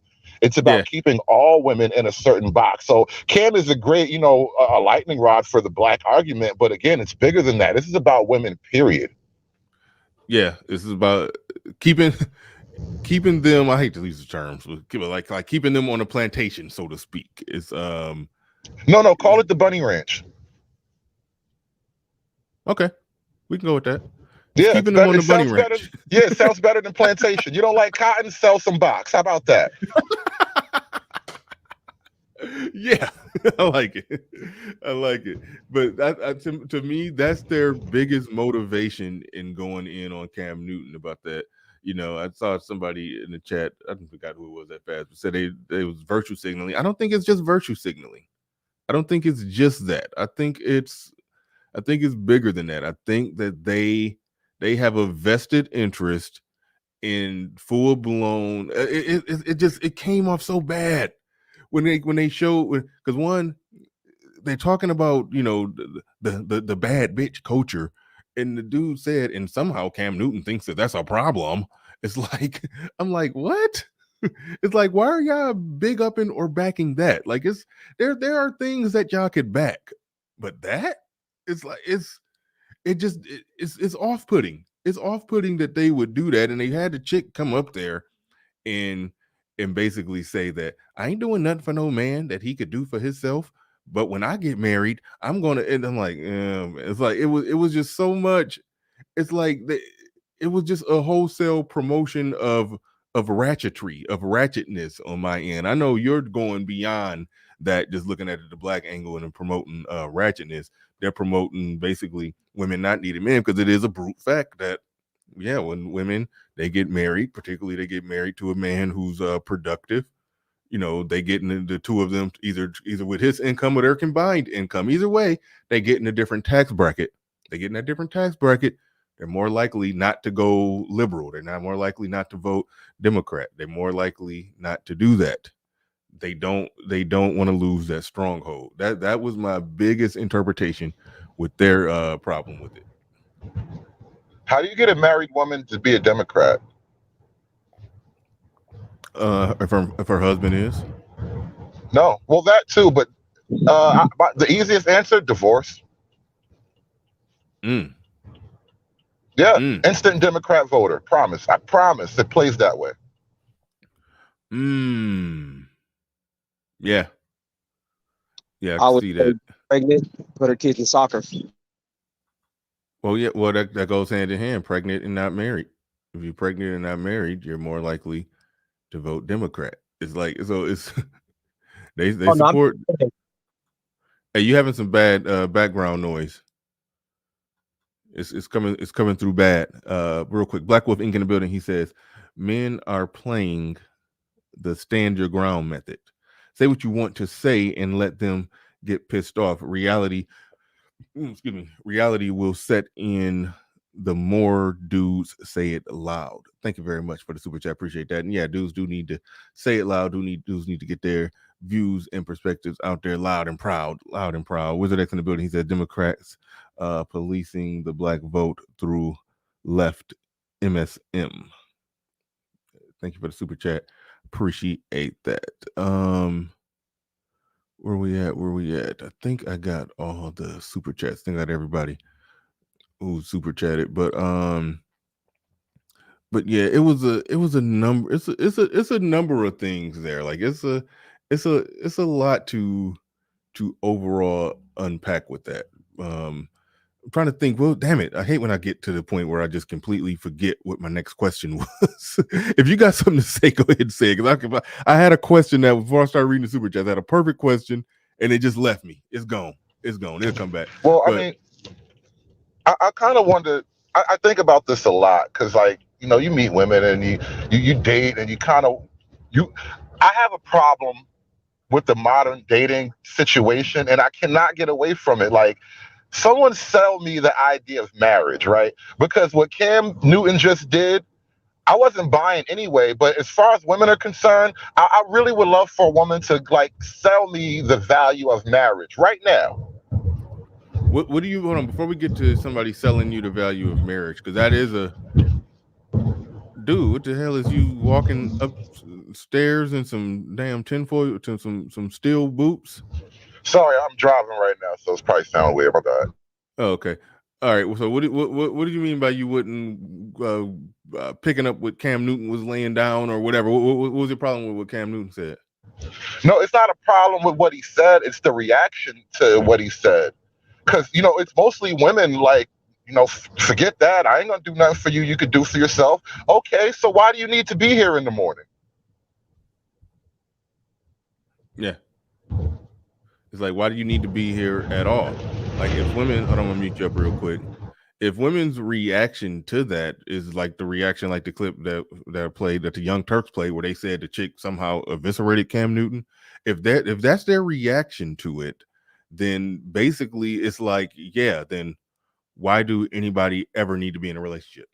Why would anybody ever be in a relationship with you? Why would anybody ever get married? It's like they're confirming, they're basically legitimizing the MGTOWs, the brand of MGTOW that says never getting married, never doing a relationship, just keeping it casual, just, you know, we'll have sex with women here and there. That's just that.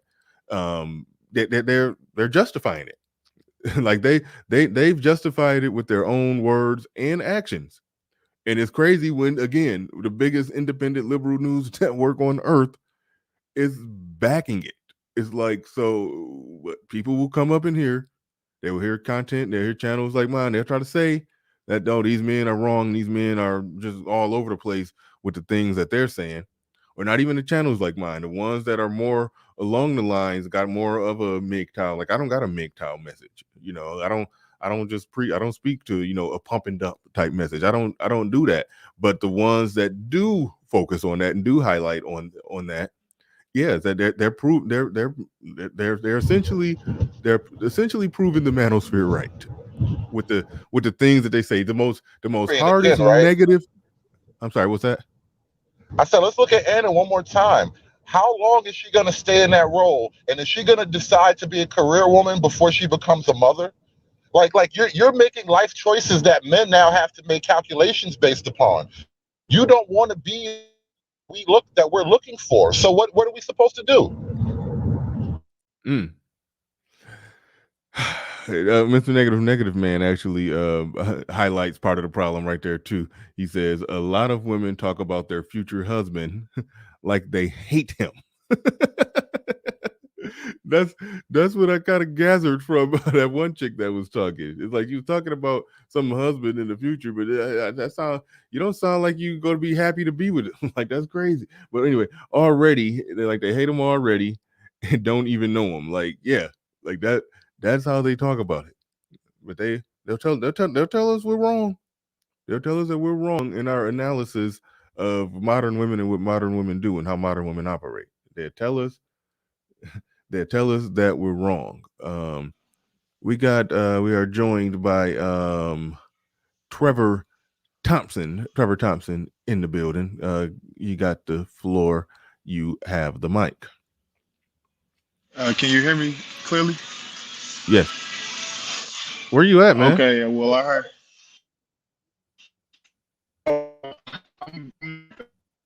Right now, I'm sitting there like. Huh?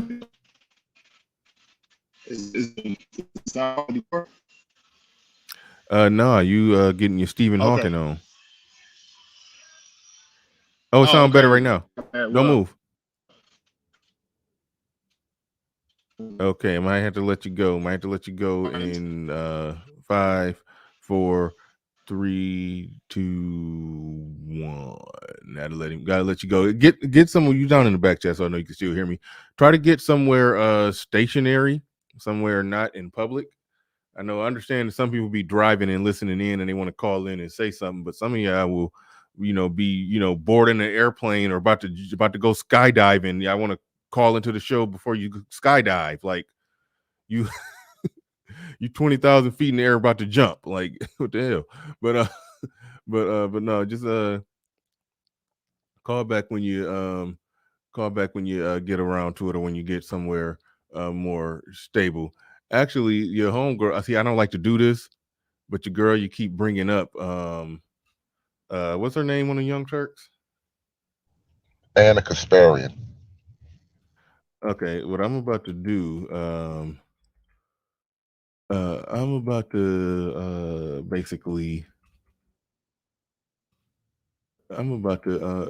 let's see. Yeah, because she also responded to it as well. She also did her little stream on it, and I haven't even seen hers.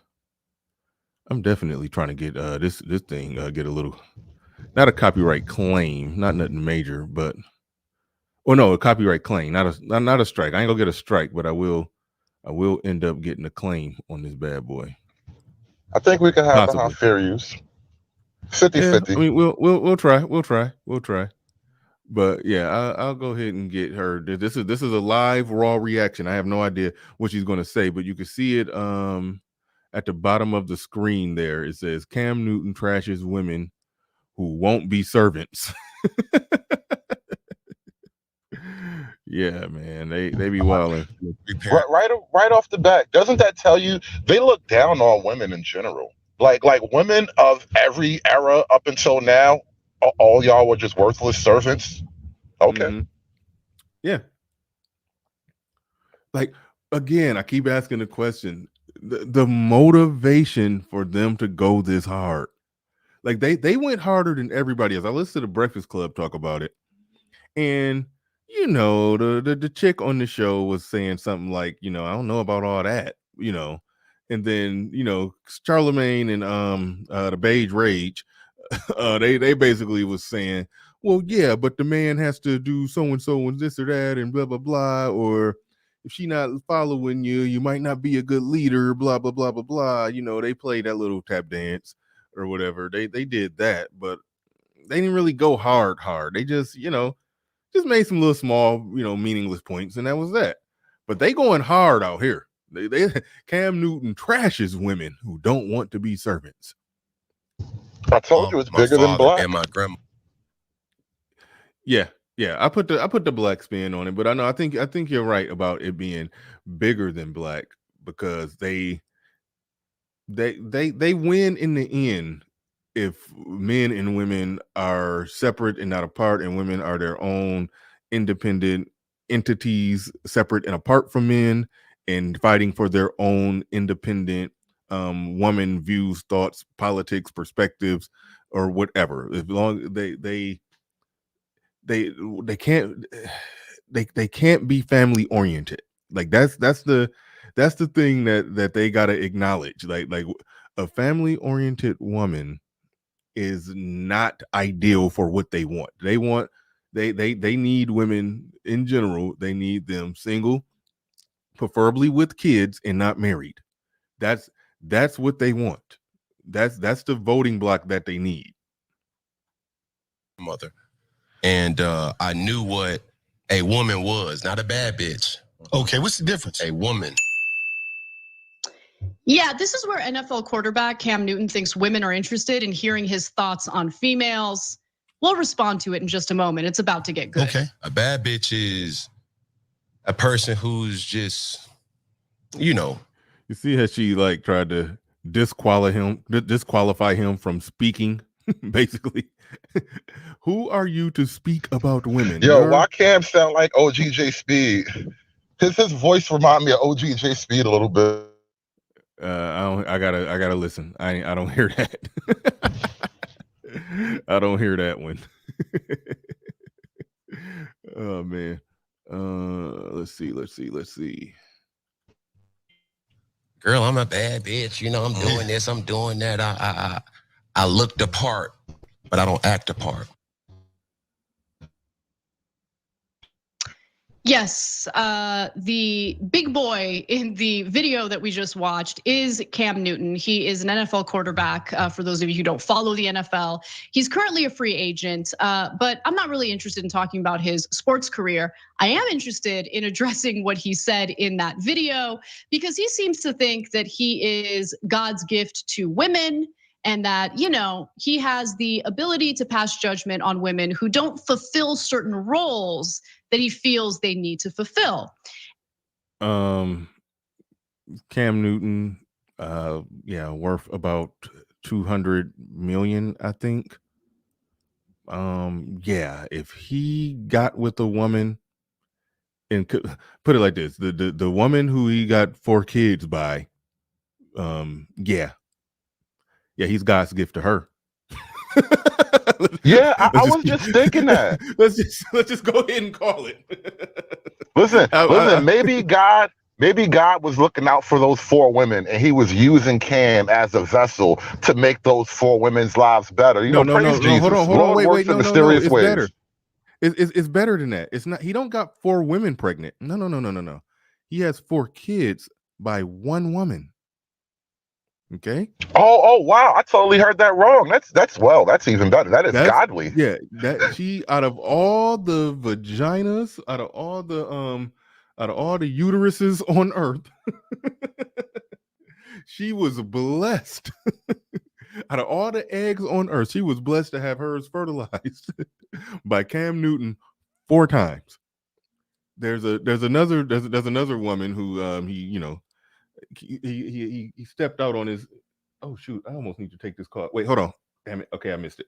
I have to double back on that call. Yeah, but no, he's definitely God's gift to that woman that he was, with. I don't know. I guess he probably was technically with this woman his whole career, but obviously he had girlfriends on the side. I think he got 1 other woman pregnant.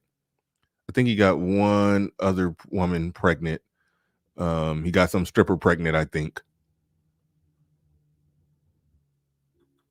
Okay, somebody's saying Nah, Bernard, the first baby mama was a stripper and single mom. He had another baby with an Arab chick. Okay, I'm hearing conflicting stories here. I do know there is a woman who he has 4 children with. That's what I thought I came to understand. All I'm saying is that I would, out of all the eggs on Earth waiting to be fertilized, I tend to believe that woman is walking around thinking that God chose my eggs to be fertilized by Cam Newton. God, hallelujah. But anyway. I mean, like, no, wait, because nothing that was just said changes that fact that you just laid out. He really is God's gift. God has blessed these women by having him in their lives. I mean, look, you could even take that down to the macro on a minuscule level with broke, where both parties ain't got no money, right? If you're a bum, you're a bum ass woman, and the other guy, he's a bum ass dude, right? Y'all both ain't got no money. The fact that he knocked her up, she can now get on welfare and surpass him just on that alone, right? That's God's gift. He blessed you. But nobody wants to look at it that way. All right, I'm done. No. Oh man, yeah, I ain't going down that one. What? He just gave you the golden ticket. This is like Willy Wonka's chocolate factory. Okay, but that ain't like a golden ticket. That's like an aluminum ticket. Some women don't deserve gold. Aluminum is all they will ever cut it out for, and he just gave them the ticket. And I'm not even being facetious. Like that is the reality of human existence. Like, most of us do not get to exist at the top of the pyramid, but for the majority of the people at the bottom of the pyramid, that little Willy Wonka ticket does nice for them. All right. And so roles that he feels they need to fulfill. And so in this rant. Hold on. I remember she said one time that she was in a relationship with a professional baseball player. She didn't say who he was, but she was in a relationship with a professional baseball. This was some years ago. Yeah, she likes the Latinos. Yeah, and she still looks good, but you could see that. I mean, because I've been watching Young Turks for a while. You remember when she was bad? I could see. No, she still looked good, but you could see she's aging. She's aging. You could see it. But back when she was bad, she was dating professional baseball players. And now it's what, like minor leaguers? Yeah. He's decided to essentially say that, look, women need to serve me, okay? And if they're not serving me, then they're really useless. And what's wrong with a rich man saying that the woman that he's dealing with, that I'm assuming he's doing something for, need to be serving? Because if he was just he ain't just talking about sex. All right, let's just make that clear. If the man has no problem getting sex. He has no problem getting sexual cooperation. He was talking about a different type of cooperation. Would a man like that has the ability to provide for a woman? Yeah, she ought to be serving him. Yes. In every way. Like that's the goofy part of this. Like that's where she's being fake as hell, because like you dated professional baseball players. Like, if you didn't have this career that you got going on with the Young Turks, you strip all that away and you were with that professional baseball player, and I assume it was probably late 20s, who knows. I tend to believe you would have no problem doing some cooking and cleaning for this guy who makes $15 million a year. I tend to believe that you would be like, oh shit, this is my ticket. His semen connecting with my egg is going to be, like she said, God's gift to a woman. That would be God's gift to you, to get his semen to connect with your egg. Like, you understand how the world works. You understand biology. You understand nature. Cut it out. You know what I don't understand about? You know what I don't understand about this whole modern woman dynamic, right?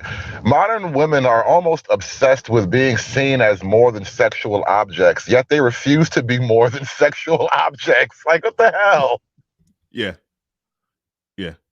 If you got everything you need, and you don't need a man to give you those things, and you're not going to give that man nothing that he needs, nothing that men typically want, you're not going to cater to nothing that he wants or he needs, then what is the one thing that the two of you have in common? Y'all both like to have sex every now and then. That's it. If that's it, then it's like, what? Then what? Then yeah, you put yourself in sexual object territory. You put yourself in sexual object territory. I mean, I was somebody to tell me where I'm wrong. If you say I'm strong, independent, got my own money, don't need a man to do anything for me, and I ain't about to be doing nothing for him that he could do for himself. What's one thing y'all could do for each other? Have sex. Okay, so is he wrong for viewing you like a sexual object? Tell me where I'm wrong. You remember that old school saying, why buy the cow when you could get the milk for free? It's really like basically that. saying that we splashing milk everywhere. God damn it! They basically saying it's crazy. The women are saying you don't got to buy this cow. I got all this milk. Cows can do whatever they want. Cows are strong and independent too.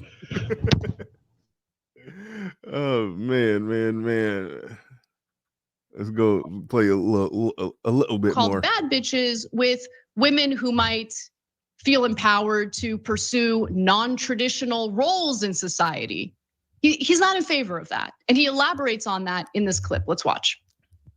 The biggest independent liberal news network is backing and big upping the bad bitch concept. That just has to be acknowledged. And it's a lot of women who are bad bitches, and I say bitches in a way not to degrade a woman, but just to go off the aesthetic of what they deem is a boss chick.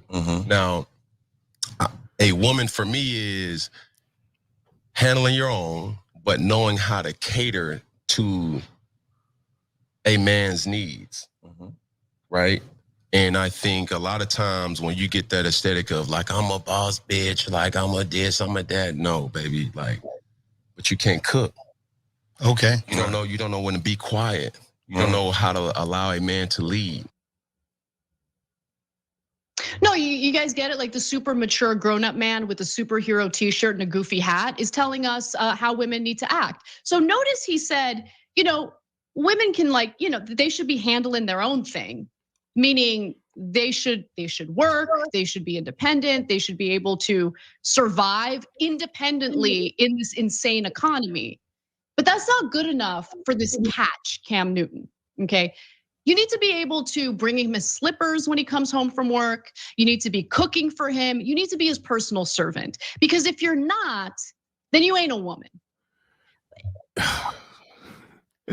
All he said is basically what like she could colorize what he said. My color commentary on all he said is that have your own or be on your I keep forgetting exactly how he worded it, but he's basically saying be on your own stuff, on your own thing, but don't forget how to conduct yourself in a relationship with the man. Don't forget how to respect the man. Don't forget how to give a man what he's need. And that whole boss bitch, I'm this, I'm that, I'm the boss bitch, bad bitch energy is not conducive for being in a relationship with a man. That's what he's saying. But she's putting that whole nother spin on it. She's putting that whole nother spin on it. But all right. Obsidian, do you agree with me and with my assessment there that that the biggest independent liberal news network has a vested interest in big upping and backing the bad bitch concept and criticizing a man who would get women more on the mindset, more of the mindset and being on board with a man and following the lead of a man, thus decreasing the probability that they're probably going to blindly follow whatever liberal news networks like the Young Turks is saying to them. Do you agree with me in that assessment there? I honestly don't know. Afternoon, everybody. Good afternoon. Good afternoon, Bernard. I honestly don't know. I don't know enough What's up, man? What's up? I don't know enough about the Young Turks organization. Obviously, I know who they are, but I don't know enough of their inner workings to be able to say one way or the other. I would say this, though, that I do agree with you, Bernard, on this point with regard to politics, just looking at the numbers. The Democrat Party has, it does rely, not solely, but largely on single middle-aged women. Okay, it does rely on that. So and of course, black women being the most single of all women in the country, they are also they vote the most Democratic. So it's not hard to make, to draw the conclusions there. Whether or not the Young Turks organization has a vested interest in that, I don't know. I don't want to assume. It would not surprise me, but I don't know that. With regard to Ms. Kasparin, no. I don't know her as well as you do, Bernard, because I don't follow the Young Turks like that. I know who they are. I know who she is, but I don't follow. Well, you knew her last name. Yeah. I didn't know that much. I know who Kasparin is. I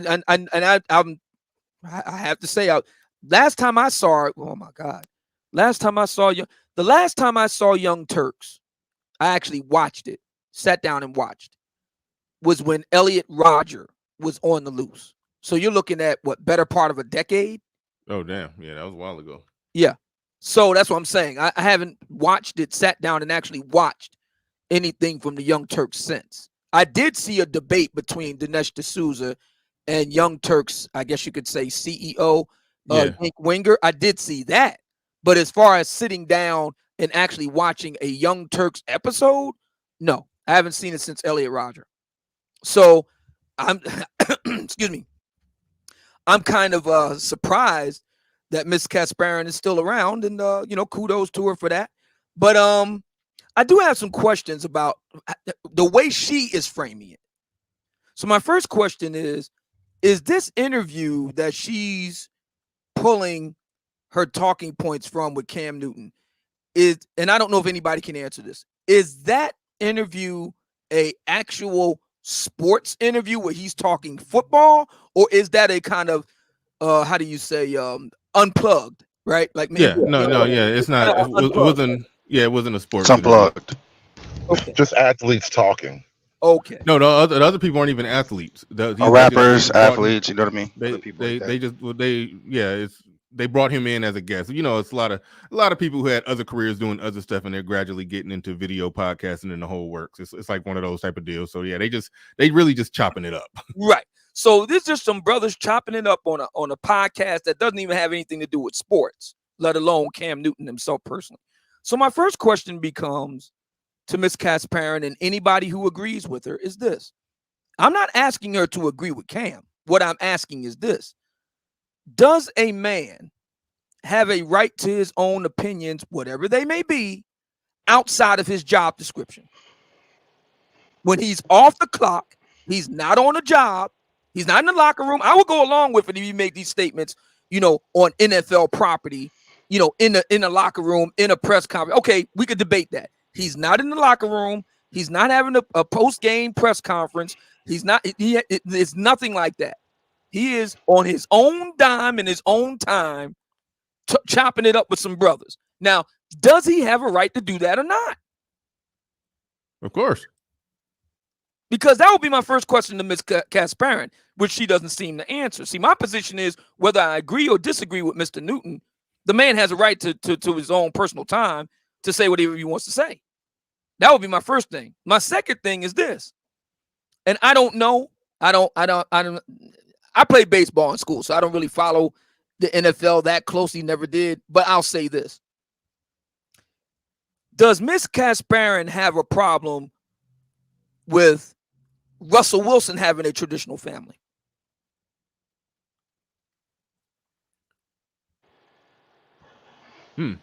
That's a good question.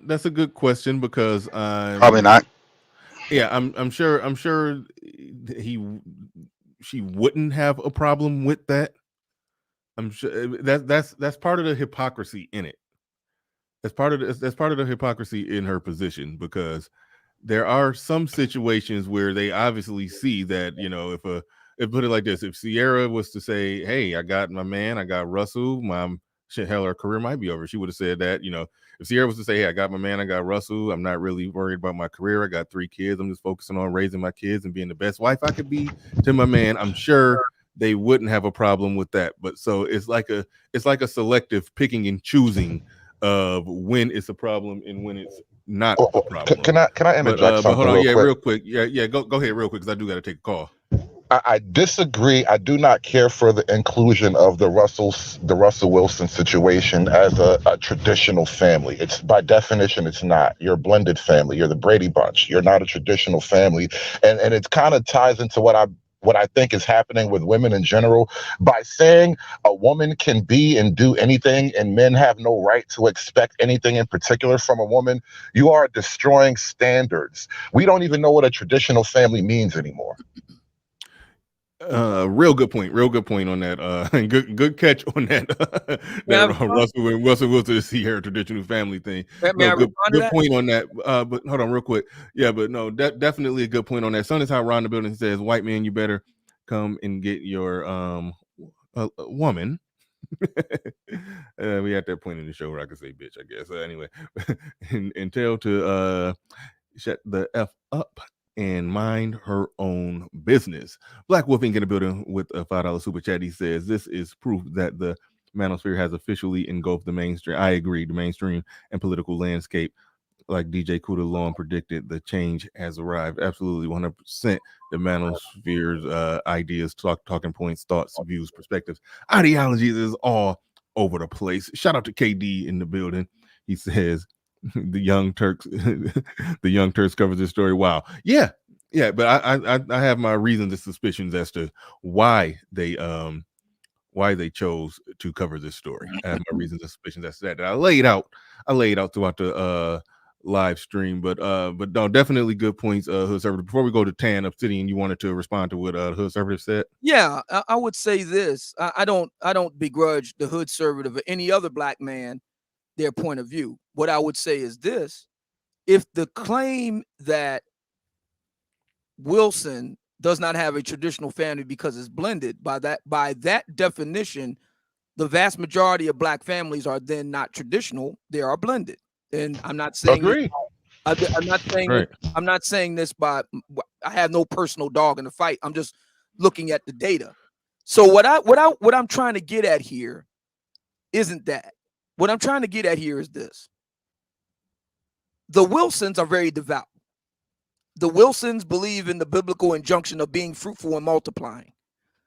By all accounts, for all intents and purposes, Ciara has pretty much left her career from modeling and singing to essentially being a stay-at-home mom. I mean, by all accounts. Okay. So again, my question to Ms. Kasparin and anybody who agrees with her is, do they have a problem with that? Do they have a problem with that family model? Because what I'm trying to do here is tease out exactly what Ms. Kasparin's problem is. Is it the gender role issue, or is it merely just Cam's remarks? I'm trying to tease out which one is which. And while we're on that point, you made a really good point about her saying, because I did see her say that Cam thinks he's God's gift to women. I will say this: I don't know what Cam thinks. I do know what Cam does. I do know that there are at least that we know of 2 women who very much are on Cam's program. He didn't even have to marry him. So again, does Ms. Kasparin have a problem with that? Because now we veer into the territory, and I heard the commentary earlier about there are as many ways of being a woman as there are women on the planet. Okay, that's fair. So that means that there's a lane for Ciara. That means that there's a lane for Cam Newton's baby mamas, right? Right? Well, I think they would obviously support baby mamaism. I think they obviously would support that. Like that part is, yeah, that's baked into the cake, I would say. So now we're back to the original question. Would Miss Kasparin have a problem with Russell Wilson and Ciara? You're over hammering Russell Wilson and Ciara, shoehorning Russell Wilson and Ciara into this, he's a direct peer of Cam Newton's. I think I know where you're trying to get at, Arsenio. I think I know what you're trying to get at. Do you have a problem with that or not? She wouldn't have a problem with it with Russell, because Russell lives off of the words that he speak. Cam Newton doesn't live off of the words he speak about women. What do you mean? And well, good morning, good afternoon to the channel. Afternoon. I agree with what Cam said, but I just think it's two clowns, Cam, and then the women that are disagreeing in a circus act. And I say that because if Cam grew up with a grandma, a dad, and a mom, why in the hell did he get with a stripper who already had a daughter before him, get with her, have 4 kids with her, cheat on her, dump her, and then question if those kids was his? Right. To me, that he's a circus act. He's a clown. So yeah, I don't know all the so full details. I mean, I do. It's been out. Okay, cool. It's been out on Media Takeout. It's been out in he questioned if that was his kids. Hold on, wait. Let me make it. Let's back up. The stripper who had a kid before him, you said he had 4 kids with her. With her, yes, which is not alpha. So all right, preach. hold on. Time out. It take a. I mean, you technically could have 4 kids 1 year after the next, but typically, if somebody got 4 kids, that sounds like a 10-year relationship with women on the side. That's fairly accurate. We're talking about a rich man who he didn't marry her. I mean, which listen, you get a certain amount of millions. I understand. Okay. I understand you don't go down there. You don't give the stripper power over you. But for whatever reason, he committed to that stripper to the point of, to the tone of having 4 kids. So he was committed to her, not faithful, but committed to her and those kids. So overall, like, I wouldn't move like that. Provided if I had Cam Newton money, I wouldn't move like that. I would, if I slip up and get a stripper pregnant, okay, I slipped up.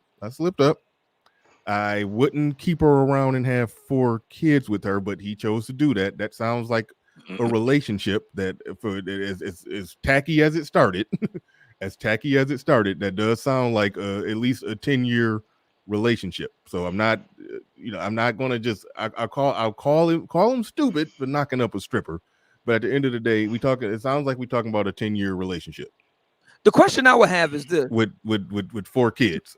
Yeah, the question I would have that he's taken care of. Yeah, does that you disqualify him being a clown or something? Well, hang. I'm not necessarily disqualifying him being a clown. I'm saying the initial act was a clown act, but the fact of the matter is, you with one woman for a long period of time and have 4 kids with her. Y'all are essentially, as messy as it is, that y'all are essentially a family. So he did some clown. But here's the problem I have with the brother's line of questioning. It diverges from the best I can understand, unless you can correct me on this, Bernard, because you researched it a lot better than I have. It seems to I'm not denying the claim or the veracity of the claim. What I am questioning is whether it's relevant to Kasparin's point. In other words, it's Kasparin herself bringing up these points in her response. No. Kasparin. I'm saying, can I answer that question? Kasparin bringing it up is irrelevant. He took it back to Cam Newton's original commentary. He was talking tough about a traditional family that he grew up in with his mother and father still together, been married 33 years, and he was talking about how he valued that. But at the end of the day, no, you didn't live that out if you went and knocked up a stripper baby mama. So that brings us back again. However, he did still commit to her despite of the fact he did still commit to her. He just didn't go sign some legally binding documents to give her power over him. But he did commit to her by way of having a total of 4 kids over the course of, I'm assuming, about 10 years with her. So he was committed to her. So in that sense, he did, and I guess fulfill a role. He did fulfill a role of some sort. If you're a feminist, you wouldn't have a problem with that, because a feminist argument is that traditional gender roles vis-a-vis marriage is oppressive to women. So actually, you would be on the side of Cam Newton. Right, but here's the thing. I gotta ask Mr. Oman a question too. Whoa, brother. His commentary that was ultimately steering in the direction of traditional roles, and that's what she's pushing back and fighting against, regardless of whether Cam Newton's personal life lines up with that. She's pushing back against commentary that would steer women to being more traditional and less modern, and getting on board with the man and following the lead of a man. Right. That is what she's fighting against. That's See, what the she's problem fighting I have against. with Casper, and I know the brother wants to jump in. The problem I have with Casper is just what you highlighted, Bernard. Does she have a problem with what Cam Newton actually does, which is actually more in alignment with many feminists that I've actually read and studied? Or does she just simply have a problem with him just saying things that she don't like, that she just don't like? What is it? She has a problem with what Cam Newton says. And Mr. O, man, check this out. I think Cam is an easy target to hit, but she's probably had a problem what the manosphere is saying, what Kevin Samuels has been saying, and just Cam Newton is just the easy target. So I think this is built up. A lot of these liberal females, or a lot of the females that are arguing and fighting this, I think this is built up animosity towards Kevin. That, oh, we got somebody that kind of has his ideology, but he's flawed. That's why you would say Kevin is a good representation of us, because he don't have any holes in his background, as we know of. You know what I mean? So I just think this is built up animosity towards Kevin. That, oh, Cam's an easy target because he got a stripper pregnant and he cheated on her with another chick, and then he questioned if his kids were his after the breakup. So I think we're missing this. I think Cam was just in the line of fire because girls can't really touch what Kevin does. I'd rather not speculate on any of that. I'd rather deal with what we have in front of us. What does Casparin have a problem with here? If the argument is a feminist line, and am I right? Is it right to say that Casparin is a feminist? Is it right to say that the Young Turks are feminist in their leaning? Would that be fair to say? That's correct. Yes, they definitely lean feminist. Okay. If that's the argument, then Cam Newton is in line with the feminist premise. Why? Because the feminist premise holds that traditional gender roles for women is oppressive, is unfair, is even immoral. That marriage facilitates all of that. Cam Newton is not married. The women that he got with did so of their own free will and volition. That's the feminist ideal. Non-traditional families. That's what Cam Newton has. Hold on. Right. Hey, Nate, dog. Hold on. Stop. Go ahead. Yeah, I'm gonna play some more of the tape, but her problem is pretty obvious and staring in the face, is that he spoke up for traditionalism, and they're having a problem with it, and they're calling him a misogynist. That's what's happening. Yeah, I think it's a little more based than that. One, from the feminist perspective, you're not going to criticize Russell Wilson per se, not because of Russell, but because Sierra's ultimately the one winning. From the feminist perspective, anyway, Sierra made out on top. So why would you criticize Russell for helping her win? So I'm not gonna. I don't see any ground for them to stand on in that direction. Now, with the Cam Newton thing, I don't know that he's arguing a traditional. Well, I mean, yeah, he is arguing a traditional narrative. That's true. Yeah. But what she is upset about isn't so much that women can choose to be traditional if they want. That's not the thing. Because again, you're not going to criticize women for the most part as a feminist. What you will do is tell men they are wrong for whatever it is that they desire. Oh, you want a traditional housewife? Oh, what kind of man are you? You're some old school caveman. Oh, you want to just pump and dump women? Oh, you're perv. You're nasty. You're disgusting. Like, you're just giving men no ground to stand on, which is a strategy in and of itself. Good point. Very good points. The Kobe 42 in the building says liberals in general have an issue with men being prioritized. Yep. That's why they are upset with Tony Dungy supporting Ron DeSantis fatherhood bill. Thank you for the super chat. Do appreciate that. Thank you for everybody who's been supporting the stream. I haven't even been checking my phone. I don't know if anybody sent any cash apps, but I appreciate everybody who's supporting the stream. I'm about to roll some more of the tape. Let's go. What's missing in this exchange, in this conversation, is what the hell does Cam Newton offer to his female partners? Oh, that's right. Actually, no, I do know what he offers to his female partners. In fact, when his longtime girlfriend was pregnant with their fourth child, turns out he cheated on her and got another woman pregnant. Is that what a big boy does? Is that something to be proud of? See, here's the thing. That has nothing to do with whether or not the statements that he made were true or false. Moreover, has nothing to that what the fuck? That has nothing to do with whether or not the statements that he made is true or false. Okay, so Moreover, she's trying. Damn. I'm actually agreeing with you. I would love to make the statement in full so you can agree with it. I would love for you to know exactly what you're agreeing with, Obsidian. I'm agreeing with the fact that the state. No. Obsidian, let him get it off first. Damn it. This is funny. Right. I'm gonna just be the person with the kickback. I forgot where I was at. Okay, you were simply saying that. No, has nothing to do with what he said. Okay, yep, I said that, and I had something else that I was going to say too. But hold on, y'all. Are we not supposed to check our references? Like if I want to, I guess, learn how to be an electrician, I'm not going to ask Obsidian how to be an electrician. I'm going to ask him how to write a book or how to be an author. So I understand that party's angle, and that's why she brought up the kid and then cheating on his girl. Whenever you're trying to get some advice, make sure you check your reference. Correct? Am I missing that? No. I reject that. Hold on real quick. I'm gonna go to you. I'm about to ask a real estate agent. Dude, can y'all? I don't think y'all can hear me. All right, I'm gonna go to you next, hood server. But no, where I'm at with it is that this man, even though, listen, you're a professional athlete, you shouldn't be knocking up no stripper. Okay, he knocked up a stripper. Is what it is. He stuck with her, like she said, longtime girlfriend. They had a long relationship with 4 kids. He's a rich, successful man with a lot of options that he exercised, and he slipped up and got one of the exercised options pregnant. Yeah, bad form, bad move. Prior to doing that, I don't see a major problem, because let's just go out on a limb and assume the woman who he got 4 kids with understands and knows that, yes, this is Cam Newton you're married to.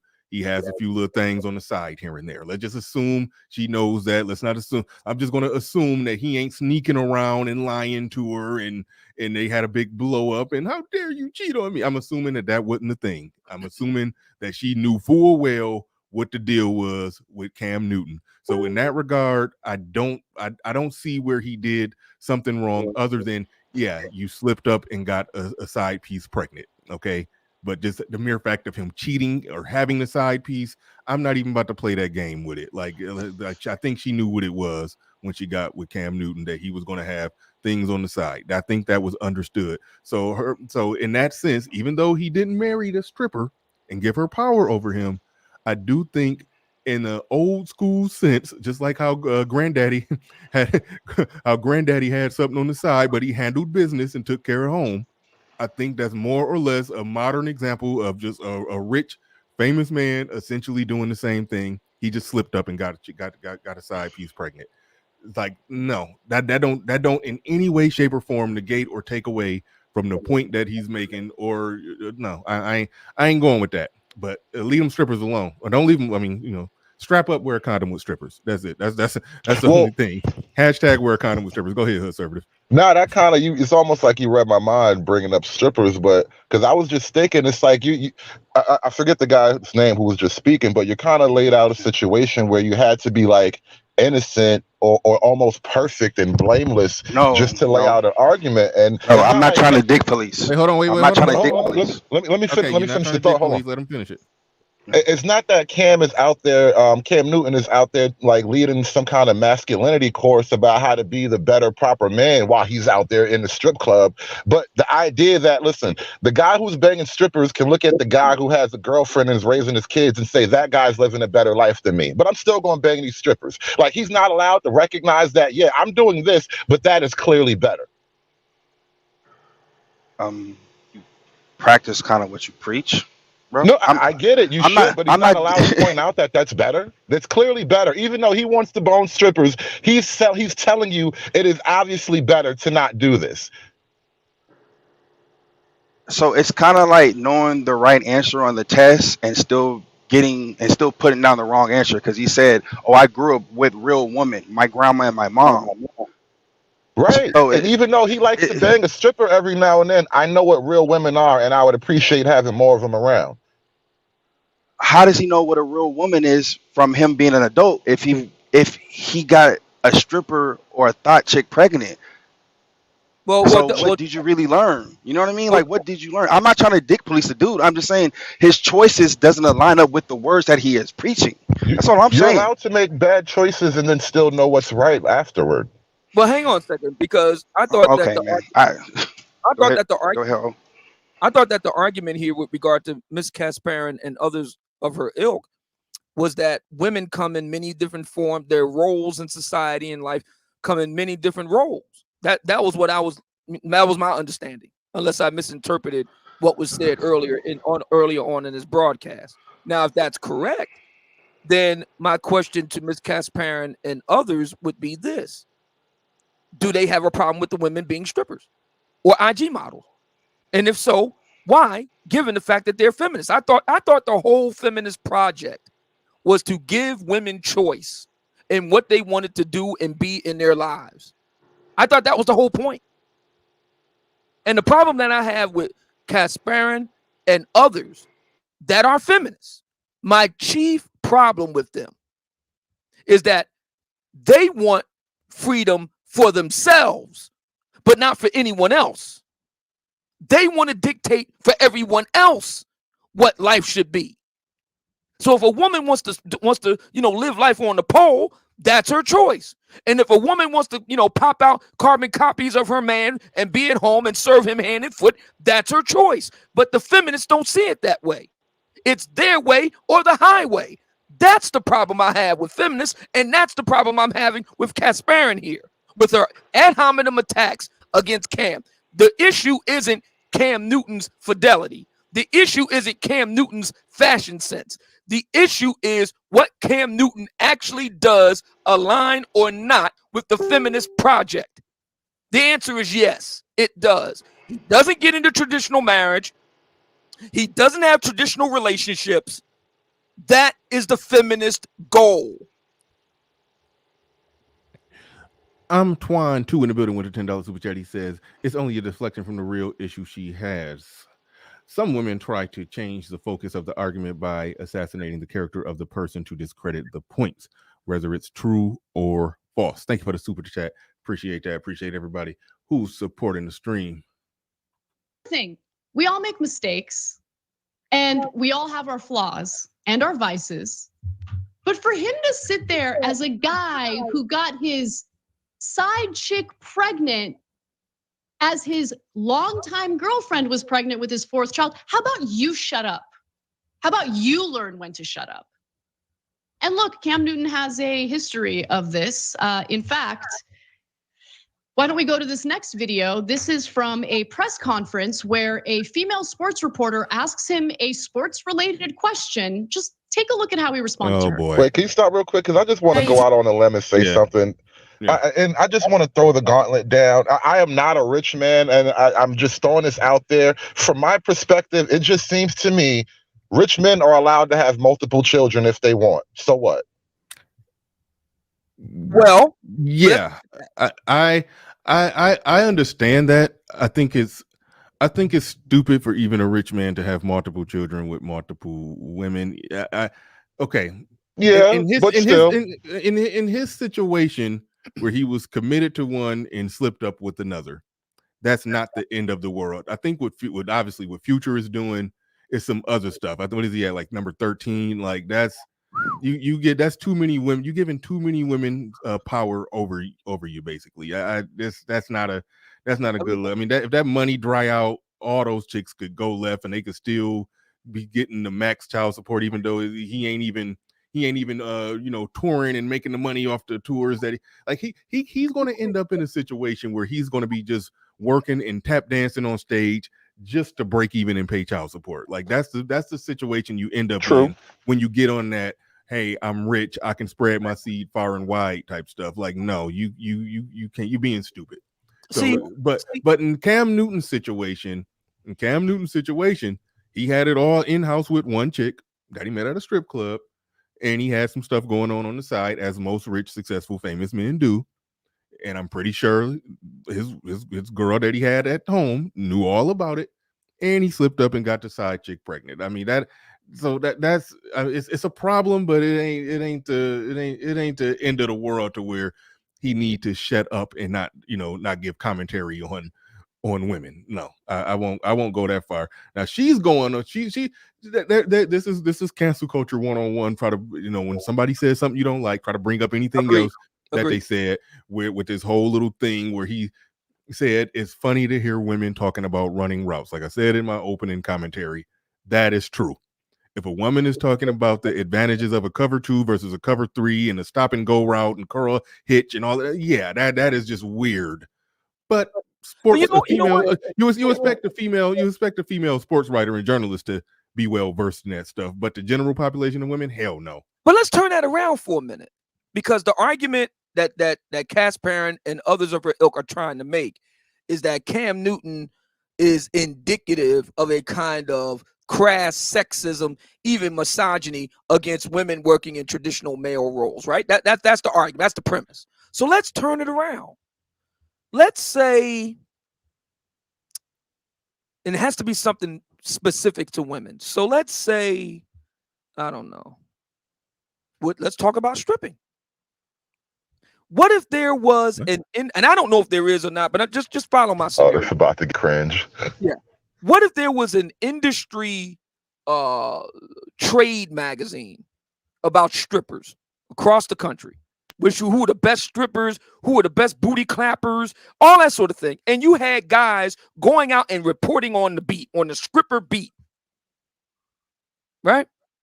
And a woman came at a guy reporter saying the same things as Cam says to this female reporter in the NFL. In other words, you don't know anything about, how to I don't know the various maneuvers, but you get where I'm going with this. You don't know how to do the various things on the pole the way a woman does. How would that play? Would women have a problem with that? Trading cards for strippers. How about that? And we get all their stats and their history and their, twerks per minute and all that, all of it. And then, we can discuss it. Really? Would they have a problem with that? Would that too be sexism or not? Now I'm making a fantastic scenario here. I get that. But you see where I'm going with this. Once again, the problem I'm having here isn't the issue of sexism. The problem I have with the issue of sexism is that it's a one-way street. It's not a two-way street. Sexism against women is bad. Sexism against women is okay. That's the problem I have with it. I've always said this. Well, not always, but I've been saying this a lot lately. Shout out to misogyny, man. You're going to have to embrace it at some point. Misogyny is the only way to fight your way out of this battle. You're in a hole right now, and you only have one weapon. Swing it, man. Just swing for the fences. Misogyny all day. But that means you do realize what the word means. I do realize what it means. I realize what misandry means, too, but we're only allowed to punish one thing. Well, you and I are in agreement to the extent that the key critique of feminism is that they only see things one way. Right. We agree on that. Right. And my stance is based in this. Why is it allowable for women to dictate male behavior, but men have to be silent and we can't dictate anyone's behavior? No. If women are allowed to have opinions on what men should do, men are allowed to have opinions on what women should do. I'm not gonna hate on a woman. I'm not gonna castigate a woman for having her misandrist opinions, but I'm gonna fight her misandry with my misogyny. Be a good old fashioned sword fight. Okay, so my thinking is this: that I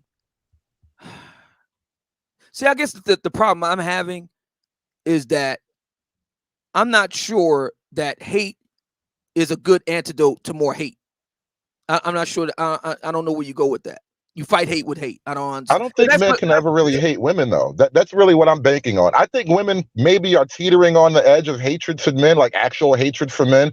I don't know that men can ever hate women. It's so hard. Oh no, there is lots of evidence for that, brother. There's lots. Not on the mass. Not on the mass level. I disagree. Lay out your argument. It's an interesting concept, but lay out your argument. How you don't think men could actually hate women? Well, because that box is powerful, and ultimately, look, it becomes like this: either we're going to live in a savage society where men have to take what they want and live by brute force, and that applies to women. And then you have harems and collections, and you got to go steal a woman and all that dumb stuff. Or we can all agree to work together in some capacity, which means once we're agreeing to work together, I can't work with you and hate you. Now, at the same time, that doesn't mean I believe a woman should be allowed in certain roles. Doesn't mean I believe a woman should just automatically have, position over the men. But that's not a position of hate. That's not born out of hatred. That's born out of practicality. You think my misandry is hatred? No, I'm a misandrist because I'm sorry. You think my misogyny is hatred because whatever they told you? But no, I'm a misogynist because it's practical, because it's going to keep us alive, because it makes the children happy. Okay, so my response to all of this is this. I disagree with Ms. Kasparin when she says that Cam should not have a voice. Let's be clear. Before she went to this interview years ago, not the present. This is ancient history, what we're looking at on the screen here. The other shot of Cam Newton is much more recent. Let's be clear here. Cam Newton was an invited guest. Okay? He wasn't just, barging in on somebody's, show or podcast. He wasn't an invited guest. He wasn't crashing the party. He was an invited guest to give his opinions on the issues of the day. If Ms. Kasparin does not like that, here's what you do, Ms. Kasparin. Don't watch Cam Newton. That's the solution. That's it. Well, yeah, I mean, we're going to debate ideas. I mean, we do social commentary practically for a living here on YouTube. So, I mean, I'm not going to knock somebody's commentary for them having their commentary. I will state why I disagree with what they're saying. But, overall, I don't knock her for laying out what she think. It's just, does what she think is what she's saying or what she's thinking, does it make sense or does it not? That's the most important part for me. Does it either make sense or it don't? But I mean, everybody going to get their opinion on stuff. But I'll roll a little bit more of this. And like I said, just reiterating, this was not, he didn't say nothing wrong. Women talking about routes and cover twos and all of that stuff, that is weird.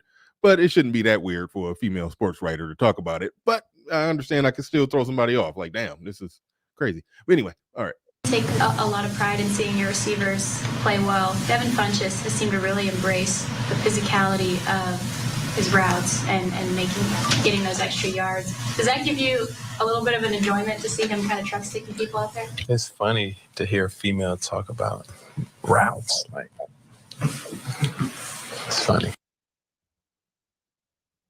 It's funny to hear a goofball think that his opinion about women and how they should behave matters.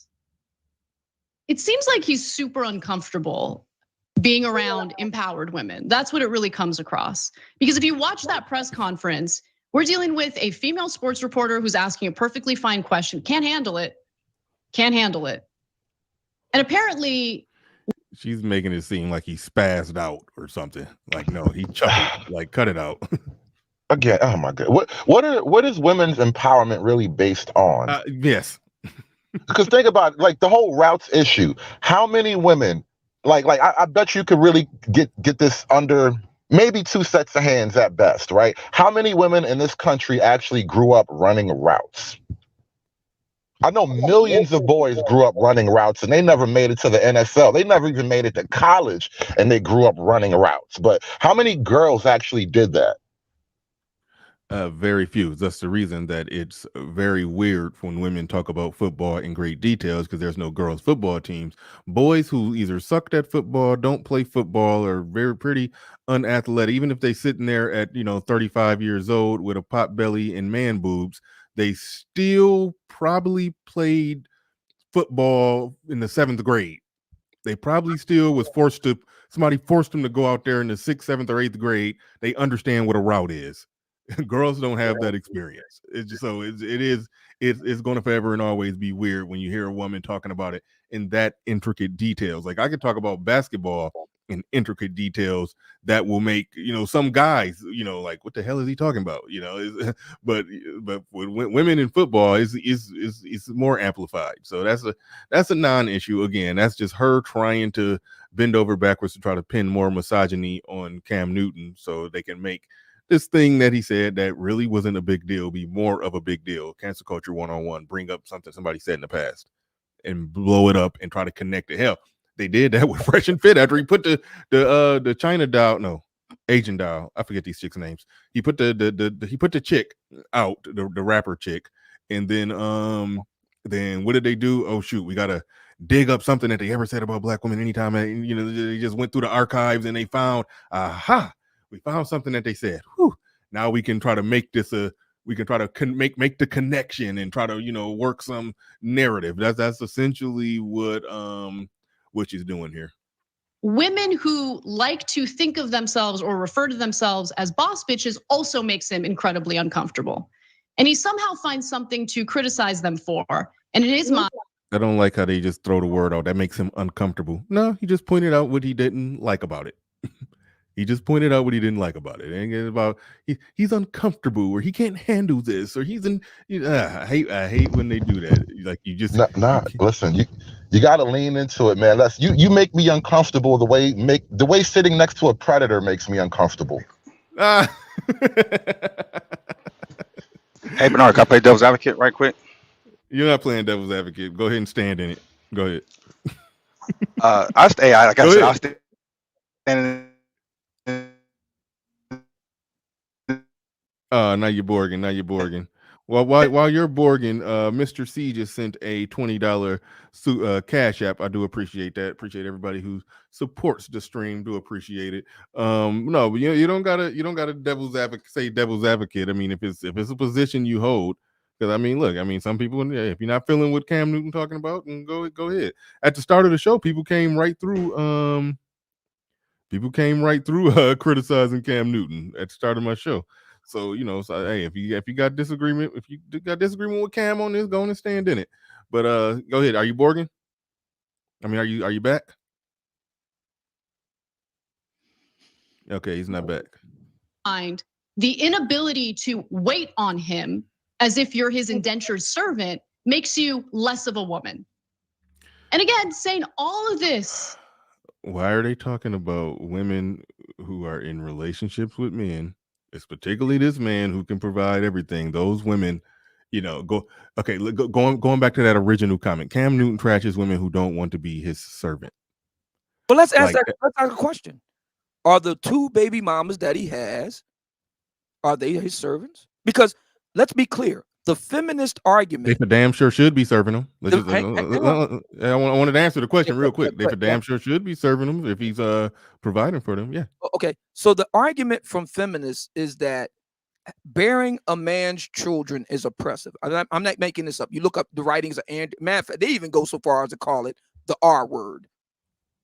Andrea Dworkin and many other very seminal, notable feminist thinkers. This is what they think. They think that's oppressive. So with Cam Newton having at least 4 children with one woman, and that I'm aware of, at least one with the other, that what greater service is that? What a greater servant is that? And is that something that she is or is not in alignment with? Are those women indentured servants, Miss Kasparin? Yes or no? That's the narrative that you're going with. Go ahead, conservative. No, because there's something that she just said, and it's totally ironic. And I always catch this weird lefty stuff, right?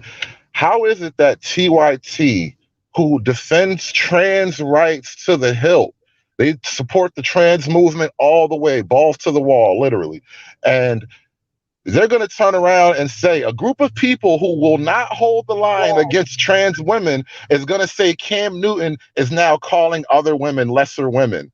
Like, if you support the trans movement, I don't think you get to have opinions on what women are anymore.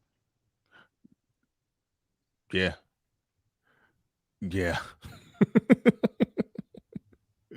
Yeah, they the same people who who tell us that somebody with full blown nutsack is a woman. They'll tell us that, And but however, yeah, Cam Newton, no, bro. he No, shouldn't be. He shouldn't be it talking is. about. He shouldn't be talking about who and what when proper women are and what they should or shouldn't What's up, do. guys? It is, yo, what up, Gotcha, man? Ed. It is so bad right now. There are articles being written and circulated that the headline reads, "She exposed her penis." Like the headline literally reads that in actual major publication, major syndicated media outlets. It will type in, woman exposes penis in public, something like that. And now you group of people are going to tell me I have no right to tell you what a woman is. I have nothing to say about the subject. Like, oh, that's amazing. How about that?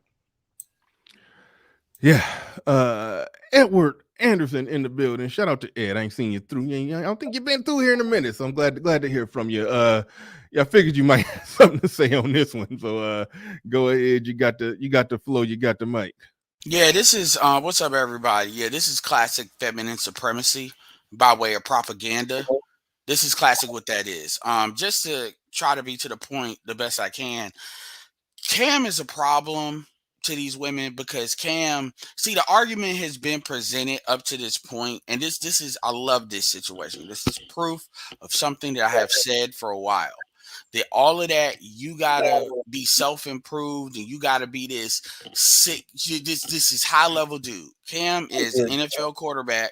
Cam is, and by the way, let's compare Cam Newton to Russell Wilson, who you'll never hear women say a negative word about him because Russell Wilson is fitting in the program dealing with a chick after she had a kid by a dude you could argue is a thug or at least the archetype of one. And so he gets a completely different treatment. So for now on, I'm gonna start really comparing Cam to like Russell. Now, even though you could argue Russell has definitely been more successful in the football field, that's true. But we're talking about in kind of how they're looked at on the debate. There's clearly a house nigga and a dude is considered a field nigga the way these women are. I want to say that. But the thing about Cam is a guy that most of these women, whether they're black, white, or whatever, would want as far as look, height, genetic currency, economic currency, social currency, all of the currencies he's hitting, beyond apex level, right? So when he says this, they know they can't say, oh, well, you don't get women. Oh, you can't do this. You're not to say, they can't say none of that. So then what do? We dust off the virtue signal book that they generally use on dudes like that. And then they start bringing up like y'all already covered that. But this is what they will do if you're a dude that they can't just say you're an incel. When they can't run the incel card, they run the virtual signal card. So a lot of dudes, and also Cam can enforce what he wants. That's the difference. When Cam says he wants something, he can go out and get it. And this is the kind of energy or posture he carried with Brittany Renner. And Brittany Renner could respond to Cam like without looking crazy. Like she was confident in responding to Fresh and Fit. She had to go into that kind of hyper energy mode because that's a semblance of nervousness. And she kind of did a similar thing where she tried to bring him down off of that. And Cam pretty much stuck the posture. If you look at Brittany Renner, she did kind of similar shit where she tried to call him out on hypocrisy and stuff like that. Let's say you can. The reality is the power is with guys like Cam. So it doesn't matter. Hypocrisy, all the stuff about stripping, that don't matter.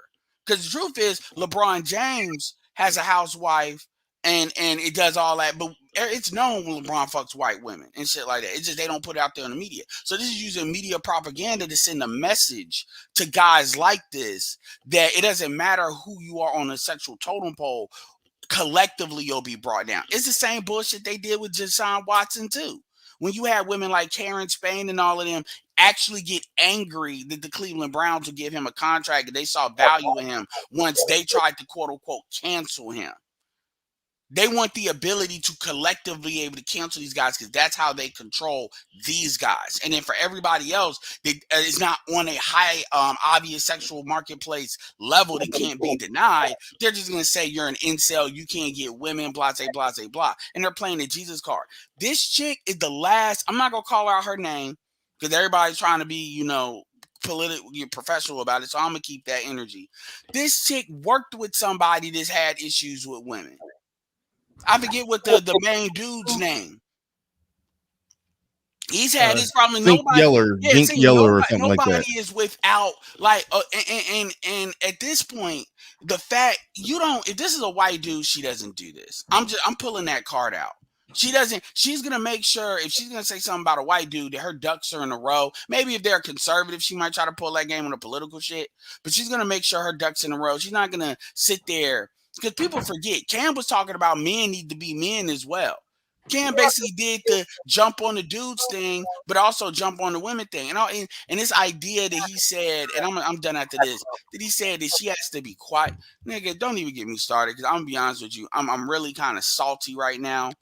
Not for this issue, because I had a chick that actually supposedly is like on the team allude that Subway shooter is like associated with us, tried to allude to that, you know, and so a lot of this propaganda crap, this shit has a real effect on us if folks don't address it.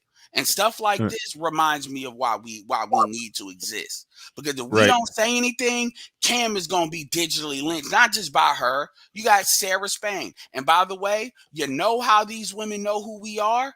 Shout out to Jada Black. Jada Black has never even tweeted her, and Jada Black is blocked by Sarah Spain on Twitter. These chicks listen to some of the stuff that gets out there if you're big enough, and they don't like it. Like Obsidian and a lot of y'all have said, they believe in shit is one way. They believe in they want to turn I'm white and I say so into I'm a woman I say so. That is supremacy that needs to be called for what it is. And doing that on with black men don't have collective power in this country, because these chicks don't have the nuts to do that with white men to the same level, because they understand, like Tommy Lauren figured out real quick, there's a pushback to that if you break the rules. I'll leave it at that. I agree with Edward. And as a matter of fact, and this is what I've been saying all along, Bernard, if Miss Kasparin really wants to follow the feminist line, she would be going full bore after Russell, not Cam. He's a Bible thumper. He believes in being fruitful and multiplying. His wife ain't doing nothing active in the world right now. She's staying home raising his kids. That is 10 toes down against the feminist argument. Yeah, the narrative. Down. She should be aiming her both barrels at Russell, not Cam. Well, no, it exposes that they're going to argue to the female benefit no matter what it is. Yeah, Sierra benefits greatly from that. So it shows the hypocrisy in their whole ideology. So yeah, you know, Sierra, you know, got knocked up, became baby mama number, I don't know what baby mama she became in the rotation of 13, but she became that, and she still got wifed up and married by a rich man. They're not gonna say nothing bad about that. Yeah, that's their metric is if the woman is winning. Yeah, that's their metric. Yes, and they don't view the woman. They don't view women in mass winning if they do what Cam Newton was saying that women should do. That's where they at with that. BGS says something very significant. Most of these chicks don't even know their own literature. Feminist literature. Right. And you know this is true because the 2.0 feminists were not, they were, here's the thing. Women, the 2.0 feminists, you know, they were not against sexual freedom, but they did not want that stuff to be, they did not want sexual freedom at the expense of you destroying the collective female image. So, or lowering the collective female value, the prestige, as you will. Shout out to Professor Black Truth to talk about how prestige is the illusion of value. And what you have, so when you cast slut shaming that came along, a lot of women let it rock, but a lot of these women, this is where you're starting to see some of these older school feminists versus the newer school ones. This on some the sexual role. This is where the stuff starts getting into trends and all of that. That's like that 4.0 frontier. Because quite frankly, they have no more rights they need to win. That's why they're talking about how much they get paid. But the problem is a lot of that pay stuff is egalitarian. So they're trying to make it so because you're a woman, you get paid more. Just because you're a woman, you can't make that argument. That's not an easy argument to make.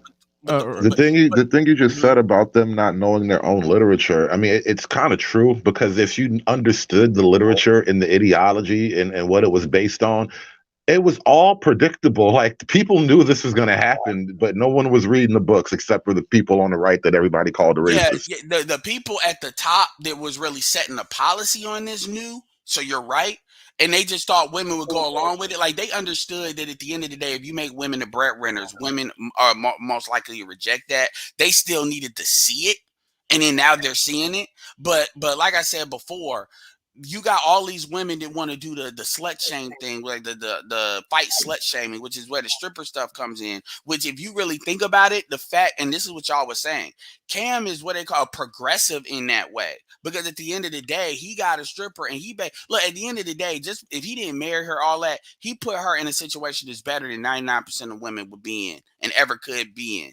Like, especially without their own merit. And quite frankly, you could throw Paul George in there too, because Paul George actually ended up marrying the chick. You know, you could throw in Drake. The difference is Cam had a nerve to actually have an opinion. And like most feminists, you can have an opinion as long as it's the opinion we want you to have. That's true. All right. Uncle Stu in the building says, Uncle Stu, the old man on the block in the building with the $5 super chat. Do appreciate that. And also we got Space Hopper is back. Space Hopper is back. He says, every time a man expresses his opinion and preference, the feminists invoke KS. Well, they didn't invoke KS, but the Young Turks, they did throw in but they put a Fresh and Fit clip in the last video that I played. Yeah. He says they have Cam and KS trending on Twitter because they saying he sounds like him. That's why I say the manosphere, or put it like that, anybody who got a problem with, you know, some of the fine details of Kevin Samuels, if you should fall back on the criticism, let the man work, because the fact of the matter is his words have reached the ears of Cam Newton, and now it's coming out of Cam Newton's mouth, and now more people are hearing it. That's just the brute reality.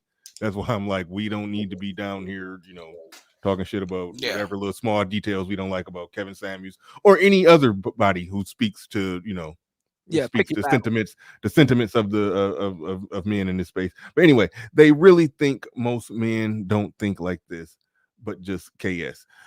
Yeah, thanks Space Hopper is back for the super chat. I do appreciate that. All right, we got Game Changer in the building. Go ahead. Oh wait, hold on, before I go to you, Game Changer, we also got damn, what is that? Quick Bit. Or no, Quick Bit. Quick Bit. Yeah, There's no U in there, so that K might be a case. I mean, that Q may be a K sound, so it might be Kick Bit. And Bernard, I'm gonna hop off. I just wanted to get that off. So appreciate everybody on panel. Cool. No doubt. Yep. Kick Bit in the building with a $5 super chat. And we also got nobody else with a $5. Okay, there we go. Right when I was about to pass it. Oh shit, the kosher clinician. Ain't heard from you in a minute. Did a one-on-one with him back in the day. Well, not back in the day, but within the last probably 6 months. Probably ain't been that long. So yeah, go check that out. If y'all haven't seen that. But he says, shout out to Bernard and Edward Anderson. Cam did no wrong. Right on. Cam did no wrong. And Edward, check your email. Thanks. Absolutely. Culture clinician in the building. Shout out to that brother. All right, go ahead, Game Changer. You got it. Okay, so an interesting thing that the woman said, the one that was in her car and she responded to Cam, the one that they just say like, oh, she shitted on Cam. It's very interesting how she just said that she's going to be a good wife when Cam was essentially describing what a good wife was, and she dismissed it. It's interesting. No, it's so true. It's so true. It's like, okay, I'm going to be a great artist, and then somebody says, oh, well, if you want to be an artist or you want to be a graphic designer, then this is what a graphic designer is. Oh, no. I challenge your right to actually say what you want as an artist or as a graphic designer, but I'm still going to be a great one. It's weird, that thinking, and that's the thinking that they encourage. They encourage that a woman should make her own definition of what a good wife is, regardless of what a man wants, and yet alone what their husband wants. Imagine being with a woman who doesn't take your opinion and thinks that she's great anyway. Like, no matter what you express, what you want, you state that you want a sandwich or something like that, and she says, oh, no, I'm not going to get it, but I'm a great wife. Like, what the hell? It's the thinking behind this is atrocious. What they're really saying is that when I become a wife, I'm going to be a wife on my terms. That's essentially what they're saying. On whatever terms and conditions she wanted to be, that's the type of marriage that they're for. What they have a problem with people like Cam Newton saying what he said, what Kevin Samuels is saying, They're talking about, they're essentially talking about relationships and marriages and whatnot. They're talking about them as much as possible on the man's terms, and that's essentially the problem. That's essentially the problem. And this ain't had shit to do with Russell Wilson and Sierra, but just circling them back into it. They don't got a problem with that type of marriage, because clearly that's a marriage like that is more or less on the woman's terms. She was single, free, got pregnant by a serial impregnator, and then found a dreamboat guy to come marry her. That's female terms and conditions of marriage. That's that they big up that, they celebrate that. Well, I mean, single free childless woman cater to a man with a job who's providing for her. That sounds more like man terms. No, we don't like that. So that's essentially what that comes down to. Go ahead, GC.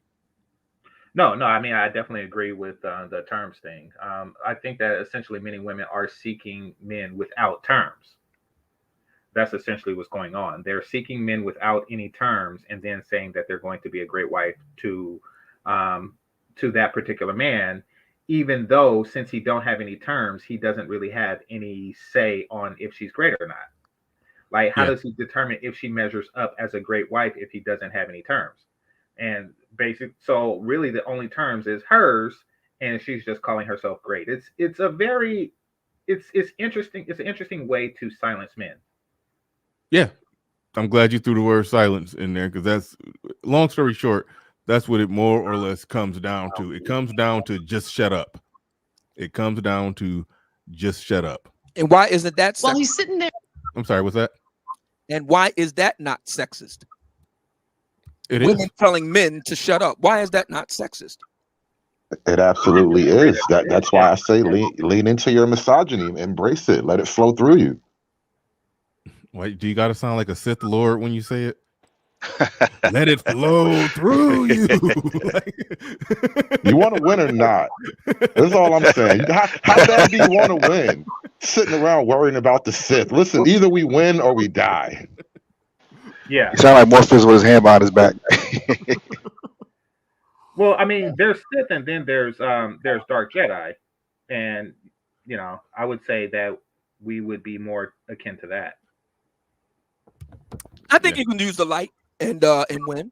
And here's how. All you have to do is just use their own literature against them. This is the reason why reading is so fundamental.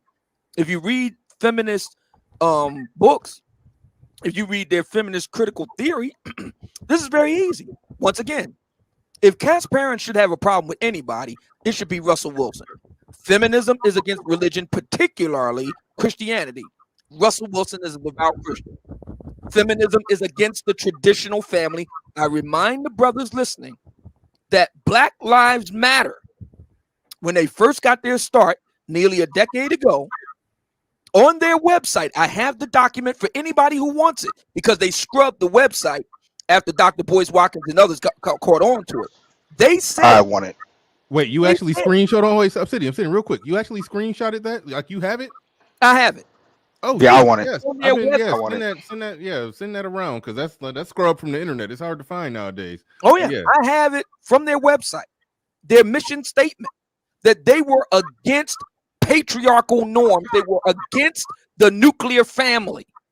Okay, that is right in line with Feminism 101. Russell Wilson is a dedicated family man, nuclear family, Christian-based, patriarchal.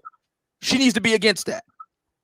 Feminism holds that women, the very act of women being married to a man and bearing his children, is oppressive and akin to the R word. Sierra is that. Anna Kasparin should be 10 toes down against Russell Wilson, not Cam Newton. Cam Newton, as Edward rightly pointed out, is the feminist dream. He is not traditional. He may mouth the platitudes, but look at his actions. They are anything but traditional. Are you saying Russell is traditional? I'm definitely with you, conservative. How is he traditional when he's asking Sierra for a kid? Yes. Like, how's that traditional by getting on one knee and asking? A traditional man would have just did it. No, there was a word for that. And I don't want to use the word on the air, but there's a word for that. I don't think women look at Russell as patriarchy. I I just didn't think say that. I didn't say that. I said clarify. the feminist argument is that what Russell has actually done is antithetical to the feminist project. No matter how you slice it, it is. I If this don't know how Casparian it. has Hold on, a problem Obsidian, with Obsidian, Yeah, Obsidian, anybody, real quick, real quick. Obsidian, we got to stop you on that point, though, man. Time out. How is it antithetical to feminists for a woman to go live her life, be free, have a lot of different sex partners, get knocked up by a reckless serial impregnator, and then a dreamboat guy come marry her before the clock runs out? Because That's the hold on, wait. That's the feminist wet dream. no, it's okay? not. Why No, are you trying to serve? no, it's Listen, not. this ain't. Hold on, I know what Bernard. I know you stole my shine. That's what I was about to argue. This the situation here don't got nothing to do. I know you've been on Russell Wilson and Sierra lately. No, hang on. I know you. Hold on, real time out. I know you're trying. Yeah, listen, okay. No, I know what I'm doing. I'm going to ask you a question. Are you trying to reignite some Sierra Russell Wilson? No, I'm trying to tie up Casparian in her own knot. Because nobody is talking about Sierra and Russell Wilson right now. Right, but I'm making a point. And my point is, if this is a feminist argument, you look at the writings of Andrea Dworkin, you look at the writings of Betty Friedan, you look at the writings of Jermaine Greer, you look at the writings of the Black feminists, the Combahee River Collective. If you look at those writings, I am just writing. Hold on. Oh, somebody got to mute.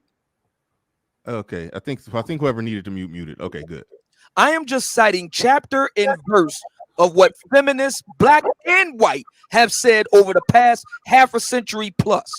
Marriage is oppressive. The nuclear family is oppressive. Having children for a man is oppressive. Religion, particularly Christianity, is oppressive. Russell Wilson is all those things. Hold on. Today, feminists aren't against Russell Wilson's name is banned from this conversation. We're not doing it. I'm sorry. We're not about today feminists will want what Russell. Damn it, we're not about to elevate Russell Wilson as the model of Captain Patriarchy. No, exactly. We're not doing it. We're not doing that. Go Please. ahead, GC. Yeah, thank you. I want to respond to Hoodservative. I definitely agree with you when men should not feel ashamed. I wouldn't say that that's the only weapon against feminism, but men should not feel ashamed about being called a misogynist or chauvinist or any of the ist out there. Once they realize that you respond to the word ist, they're going to use it against you all the time. Once they say you're a misogynist, and then you get into a defensive position, and you try to state how you're not a misogynist, and then they will give their definition of misogynist, and you will maneuver to not be that. Basically, that is a form of control that they have over you. No, you have every right to express what you want from a woman, and no matter if it is by their definition antiquated or not, nevertheless, that's what you want. I mean, pretty much you can just say that anything. I want them to walk around with, those old timey Victorian dresses on, like Princess Autumn Bottom. Who cares? It's what you want. Autumn Bottom? Time out. Princess Autumn Bottom? Is that a real made up person? Okay, I thought that was a real thing. I wanted to Google her. Anyway, carry on. Well, I'm pretty sure she was a real person. She would be bad as hell, and she would have one of those old-timey poopy dresses on, and she goes to the masquerade and have that stick on it, and she goes to the opera and stuff. That is who I picture Princess Autumn Bottom to be. I'm going to check just in case. Okay. Check. I'm going to see if she just in case. No, I wanted to jump in with something though. With the whole premise that Obsidian was laying out, I think we kind of have to. I think we should accept a certain reality when it comes to like women at large, and obviously, not all. When we're talking about human nature, there are no real absolutes. But generally speaking, the problem with holding women to their quote ideas, their feminist writings and their feminist logic. One, most women don't really truly operate from a point of logic. That's just not how it works. And then two, I think for us as men, the problem with trying to hold women to their goofy logic is that we just get caught up in their goofy logic. We should hold them to our logic and reject their logic flat out. That's a very valid point. Okay, so Judge Zilla the Beast in the building. Let me properly introduce you. Welcome to the show. no Welcome to the worries. show. Thank Go you. ahead. You got the floor. You got the mic. No worries. Thank you, Bernard. Bernard, do you remember? Do you recall when you were over with the Jonathan Barrettfield with the Lapi folk Yes. and the African lady? There was an African lady there. I think she was African, and she basically alluded to the men's position on the planet is to facilitate the women. Yeah, the only woman that was there was she was just really dark. She was older lady. Oh no, she must have came after I left. No, you actually talked to her. Like you actually made reference to what she was saying, because she was saying like that the men's job is to facilitate everything that she wanted to happen in her life. Judge, that sounds like a conversation from this channel with that one lady that comes over here like on Fridays. Yeah. She's only talking about Annette. It may have been. It may have been over here. That's over here. And it's some weird. It's a weird static you got going on, Judge. But yeah, you're talking about Annette. You're talking about Annette over here. That's the homie. That's the homie. Okay, she's too damn funny. See, so that's the mental framework, right? When you're dealing with a Casparian, right, you have to understand, like what you need to understand is that all men are stupid, and it's the job of all men to facilitate women. Period. That's the position she's coming from. She's not only are all men stupid, anybody who subscribes to any type of conservative value or any type of that she's better than you. These are direct statements, quotes from her. She's better than you, and men are stupid. She's illustrated that their job is to facilitate her. She like to use women are there for women to use for their advantages, regardless. And her perspective is, with the logic, getting to what conservatives have said, what the logic is, their perspective is, right? The woman who's got 18 cats pushing a shopping cart, dressed in rags, is living her best life because she's living outside of the patriarchy and living her life without being under any man. And that it's the job of the Cam Newtons of the world and others who have resources to make sure that she is allowed to do whatever she wants. And the enemy to this perspective is Susie Homemaker, because she is literally a traitor to her kind by facilitating men's ideals and facilitating men's understanding of the way that things are. That is the perspective of the mentality that she's coming from. Right on. And I gotta cut you short right there. Your mic sound like it requires 3 AA batteries, but you got like 2 AAA batteries in there. That's how your mic sounded. Got it. Let me go ahead and try to fix this. So, all right, I'm gonna go to Pablo first. We're about to wrap this up pretty soon too. I might not even make it to the end of this video because I got some things I got to do. It's closing in on 2 p.m. But go ahead, Pablo. You got the floor. You got the mic. Yeah. So Obsidian does have a point in that the thought leaders of American feminism do not approve of the nuclear family, traditional Christian values, the traditional definition of family. So by extension, no, they would not approve. And by I say thought leaders, I mean the women who did the writings, the laying out their ideas on paper, those women.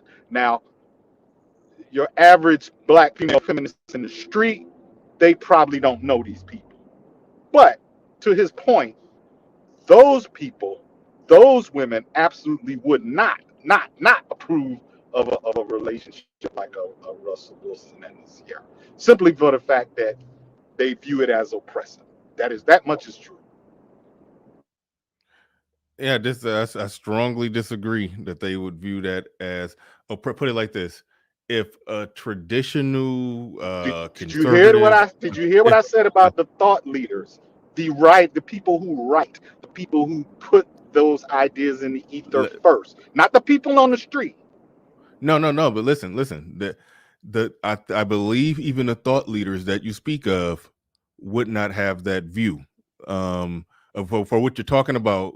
Okay, put it like this: if a traditional patriarchal Christian conservative man, who, let's just say he's 33 years old, and he just goes and wipes up a 21-year-old, no kids, haven't finished school, they would view that as oppressive. They would view that as oppressive. Yeah, but if a woman, hold on, time out. If a woman has lived her life, had her freedom, had her career, got knocked up a time or two, and then that same guy comes and scoops her up, wipes her up, they view that as that's fist in the air for them. They that's a win. That's a win. Yep. Obsidian, would you read some of the writings of the people that you're talking about? They did not write that, is my point. They did not express that in paper in black and white. The people who wrote in black and white said the opposite. I think there's a difference. Feminism is a constant contradiction of itself. That's why you have, women saying to just abstain from, you don't need a man, you don't need their attentions, and next day they're slut walking, et cetera, et cetera, et cetera. It's really, anything you do that men don't like is really what feminism is about today. Some wrote on it and some don't, and even two authors view it completely differently. But I will say that Bernard is right about their current modern agenda. I mean, they still seem to believe in marriage. They just believe in marriage under their own terms, and their terms just so happens to be they want to do so after they have lived their best life or sowed their oats, which is weird because women don't really. I won't get into that. They're more what you sow your oats into. But yeah, but nevertheless, I agree with that.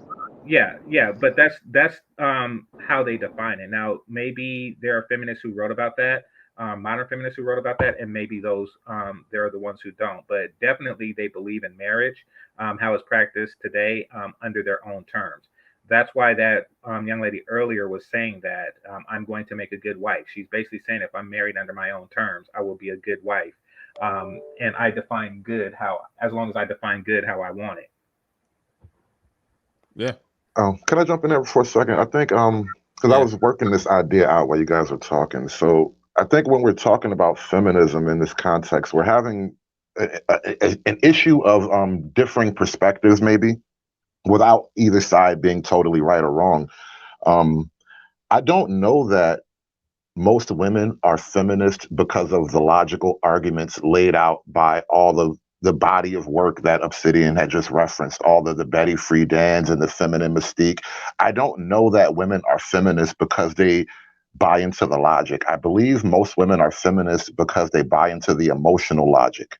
And that's the difference. And I think that's the unifying theory that kind of brings the two sides together. Yes, there are women who have a logical approach to why they believe what they believe, and they'll write it and they'll make books and they'll give speeches and all that. But the rank and file individual woman, and even some of these thought leaders can be, motivated by emotions just the same because, thought leaders are women too.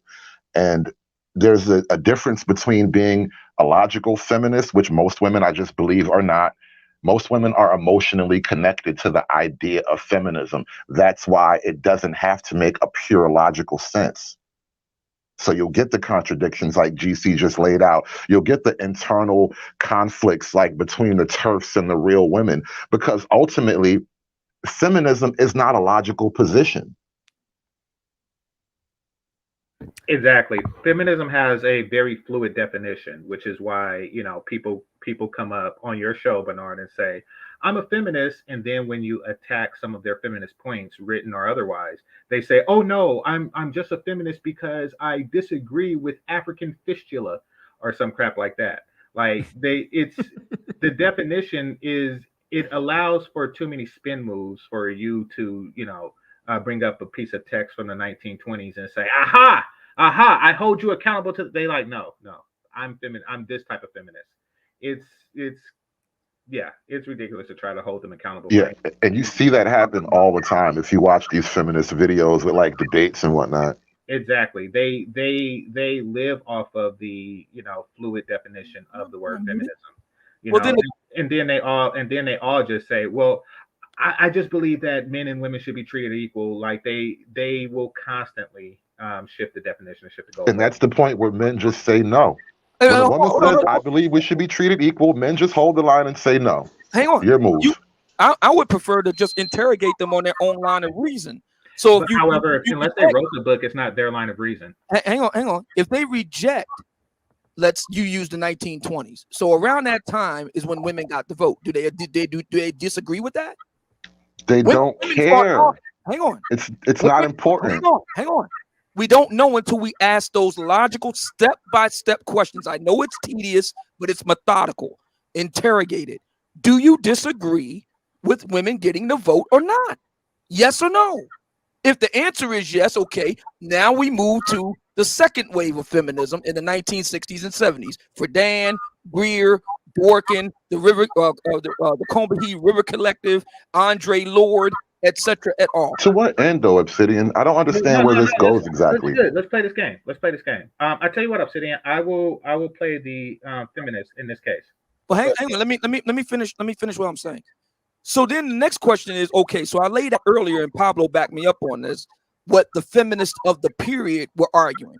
So the question I would have for today's feminists, today they would call it the third wave. Okay, so I would ask those feminists, okay, do you agree or disagree with those arguments? And if you disagree, then what are the seminal works of your generation are you referencing? Okay, so you would ask if they agree with the second wave of feminists, the one in the 50s and 60s, correct? 60s and 70s. Oh, 60s and 70s. Okay. What about the 60s and 70s are you asking that they agree with? Well, like I said, and like Pablo backed me up on, the nuclear family is patriarchal and therefore bad. That religion, particularly Christianity, is bad. That women being subordinate to men in any way, particularly in the home, is bad. That having children for a man is bad. These are the things that the Black Lives Matter movement talked about on their website early on before it got scrubbed off. Okay, so to the second question, I, playing the feminist, would say I don't believe a woman should be subservient to a man. However, I do believe in a nuclear family structure. I just believe that they should be a nuclear family with kids with equal partnership in it. Right, and I would ask, okay, what seminal writings are you getting that from? Because the seminal writings from the second wave didn't say that. What if they will probably say, fuck those seminal writings. I feel how I feel because I feel this way. Well, Bernard, you're taking my role, please. I'm sorry. go ahead. Yeah, you got it. No problem. The seminal writings that I believe in is a spoken word artist named, Vivian Vagina. She does the spoken word every Thursdays, at the local Hotep Lounge. She wrote poetry saying that. That was Vivian Vagina. You said. I'm making that up. However, he Googling her now. I want these people to exist. I looked up Princess Applebottom, and I just somebody did illustrate a picture of like a real thick Snow White with a snatched waist. Somebody did do that. Send it to me. All right, and what was the other one? I think I said Vivian Vagina. Vivian Vagina. Okay, we gotta Google that. Okay. Oh, that's a stripper in Reno. She dances somewhere in Reno. Reno. Yeah. Oh shit! Whoa! I shouldn't have typed that in. Shouldn't have typed in Vivian. Oh yeah, you didn't do it incognito. Yeah, it was okay. Anyway, good thing the screen share wasn't up. Carry on. No. So the writings that I read was Vivian Vagina from last week's spoken word. Yeah, I would respond by saying that the feminists dating back from Wollstonecraft all the way to present were serious scholars, or at least they wanted to be taken as such, and ironically enough, adhered to patriarchal academic canons.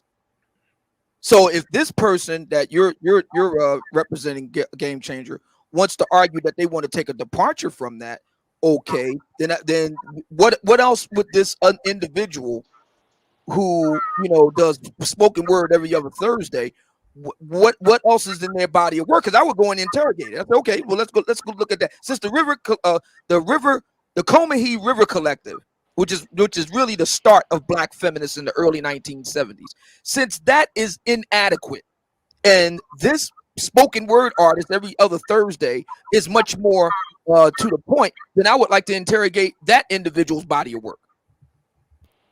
You won't have enough years left in your life to do this stupid shit, Obsidian. Oh, okay. I'm I like to sorry. say something to Game No Changer man too. does. Let's Endless interrogation from no, feminist Hold on. lily pad to feminist lily pad. Like, you're gonna spend the rest of your life chasing frogs on lily pads, bro. Come on. Can I say something to Game Changer? I definitely agree, but let's see how long this takes. So I, like many other feminists, simply believe that men and women are equal and should behave in an equal fashion. There are many writers who you can explore that believe the same. I don't have any problem with personal belief. Belief in fact are different things. Belief in theory are different things. Mhm. So my question would be I'm not here to debate people's beliefs. I'm here to debate people's theories and the facts that they draw therefrom. So we're back to square one. And to answer your question, Hood Conservative, it wouldn't take me a lifetime to do all of this. It would only take me an hour, and the proof is right on my channel right now, where I went head to head against a card-carrying Black feminist named Miss Nicole Young, who completely misrepresented the interview that we had last year that now appears in Elle magazine in January of this year. And everybody can hear But that. that's okay. That's my point, Obsidian. You won the argument. I listened to your version of the conversation. I understand your point, but that is my point. She knows she lost, and she lied to the world anyway. What was the point? Like, what was gained? I would it's agree not- with it's- Game it's- Changer. It's nothing wrong with proving them wrong in real time. Like, I'm good with that, but it's Well, I mean, it's the tedious thing that Obsidian is talking about. I mean, going back to the beginning of the beginning and the time before time and the early writings of feminism. I mean, yes, that's a good intellectual exercise. I like history, that's good, but it's in a place now where you can't even hold these women to that, and if you show that they don't reflect that, they will just say, "Oh, I don't believe in that anyway." So, it's like in go ahead, response Game to Changer. what Obsidian was saying to me, feminism, Obsidian, is about beliefs. It is a belief. It's not a fact. It's simply a belief. I don't know what facts and figures you are alluding to when you say anything about my belief. Black Wolf in the building with a super chat. He says, "Game Changer is by far the funniest man in the manosphere. Fam, you don't get enough credit for your creative humor and proper response time." And absolutely, I 100% agree with that. You don't get half the credit for your comedic genius. Some of that should be funny as hell. But all right, There was a question that was asked. Yes. Oh no, yeah, you didn't jump in when Yeah, I was. Go ahead. No, yeah. I heard your mic do that. So Yeah. anyway, go ahead. Yeah. So again, going back to the question of the vote, that's not a question of belief. The right to safe and legal abortion, that's not a belief. The right to be free from personal bodily harm as a woman, that's not a belief. These are facts and indeed rights. These are not beliefs.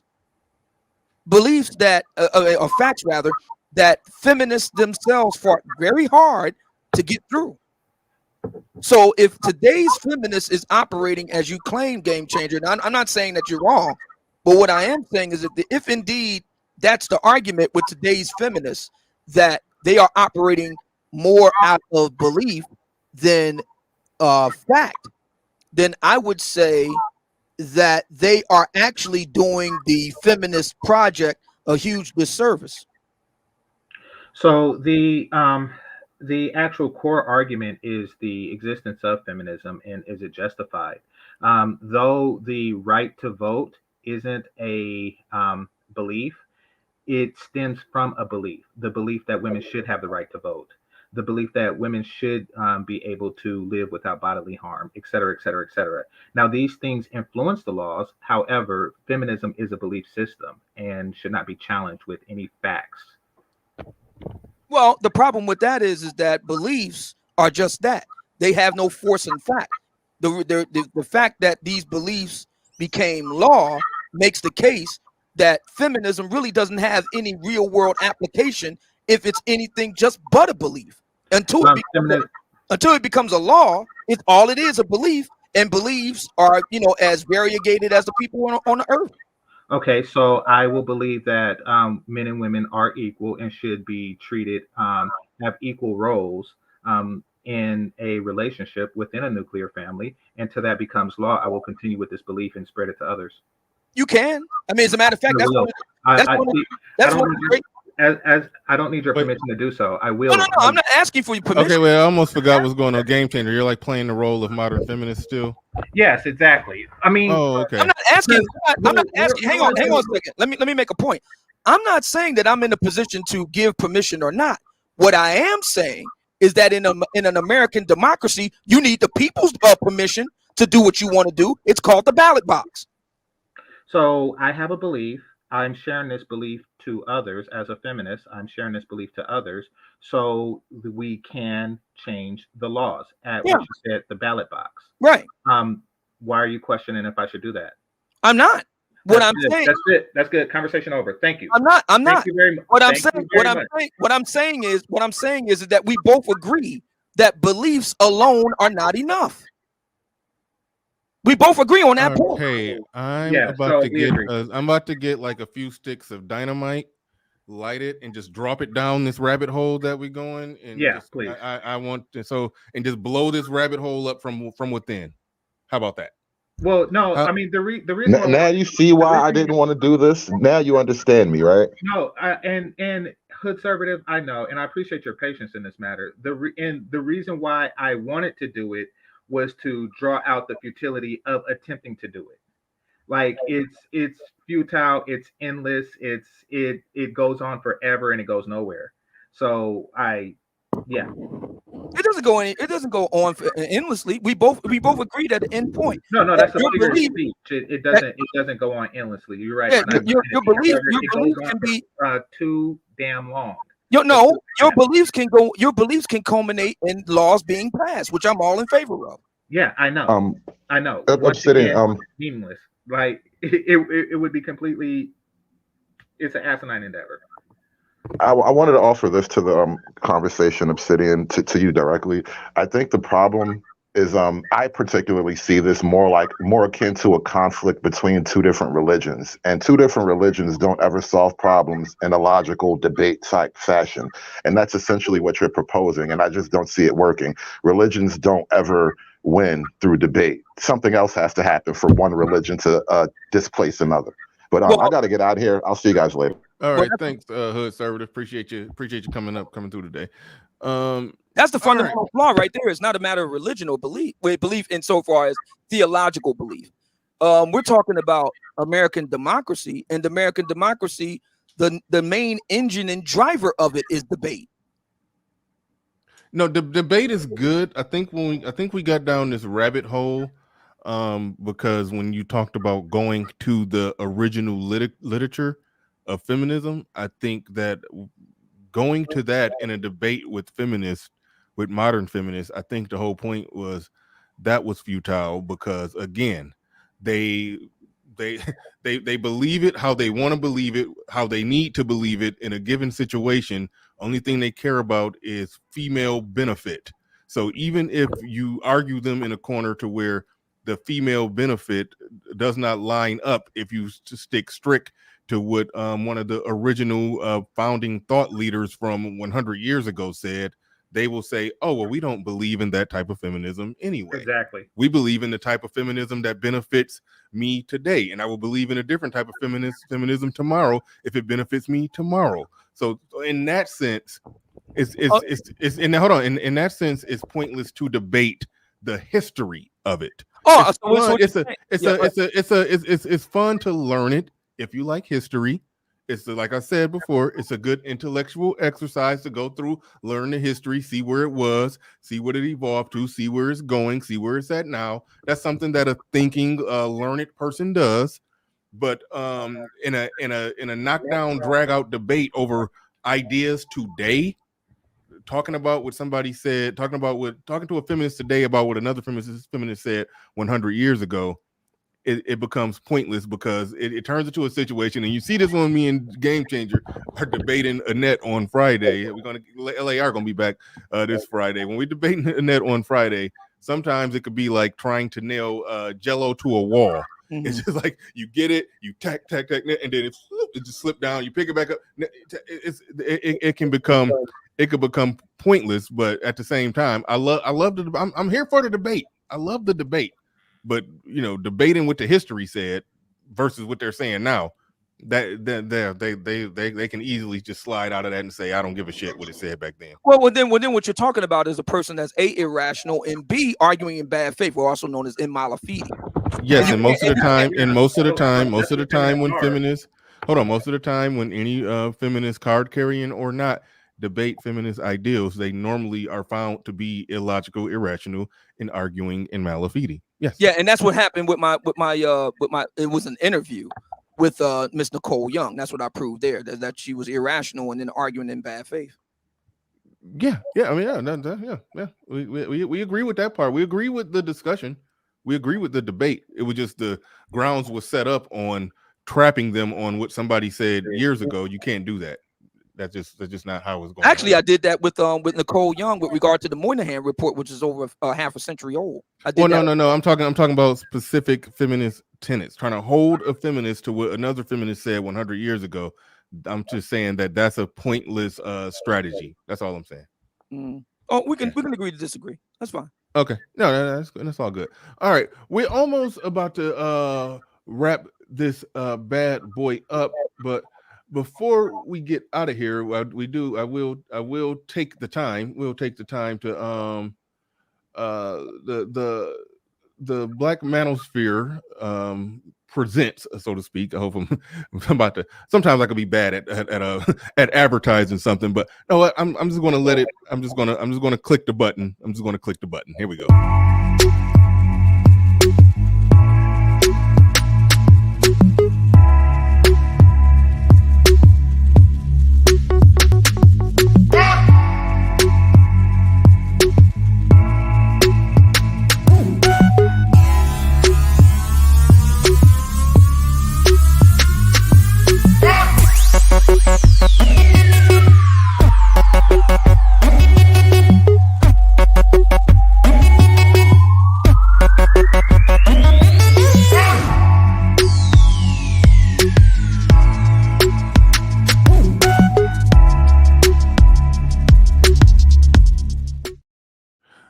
All right, RM, I got to get you all the links for that so you can drop those links in the chat room so people can go to the website. I think it's blackmanosphere.events. So people who want to be out in Philly, I'll be there at Obsidian's event in Philly called the Mumia Obsidian Ali Experience. I will certainly be there. So we want to get the links. Obsidian, if you have the links to that right now, actually drop the links. Yeah, drop the links in the chat. Then RM can get the links, copy and paste them, and then she'll have them so we can periodically put the links in there for people who want to go sign up to be a part of the event. People who want to attend, there it is right there.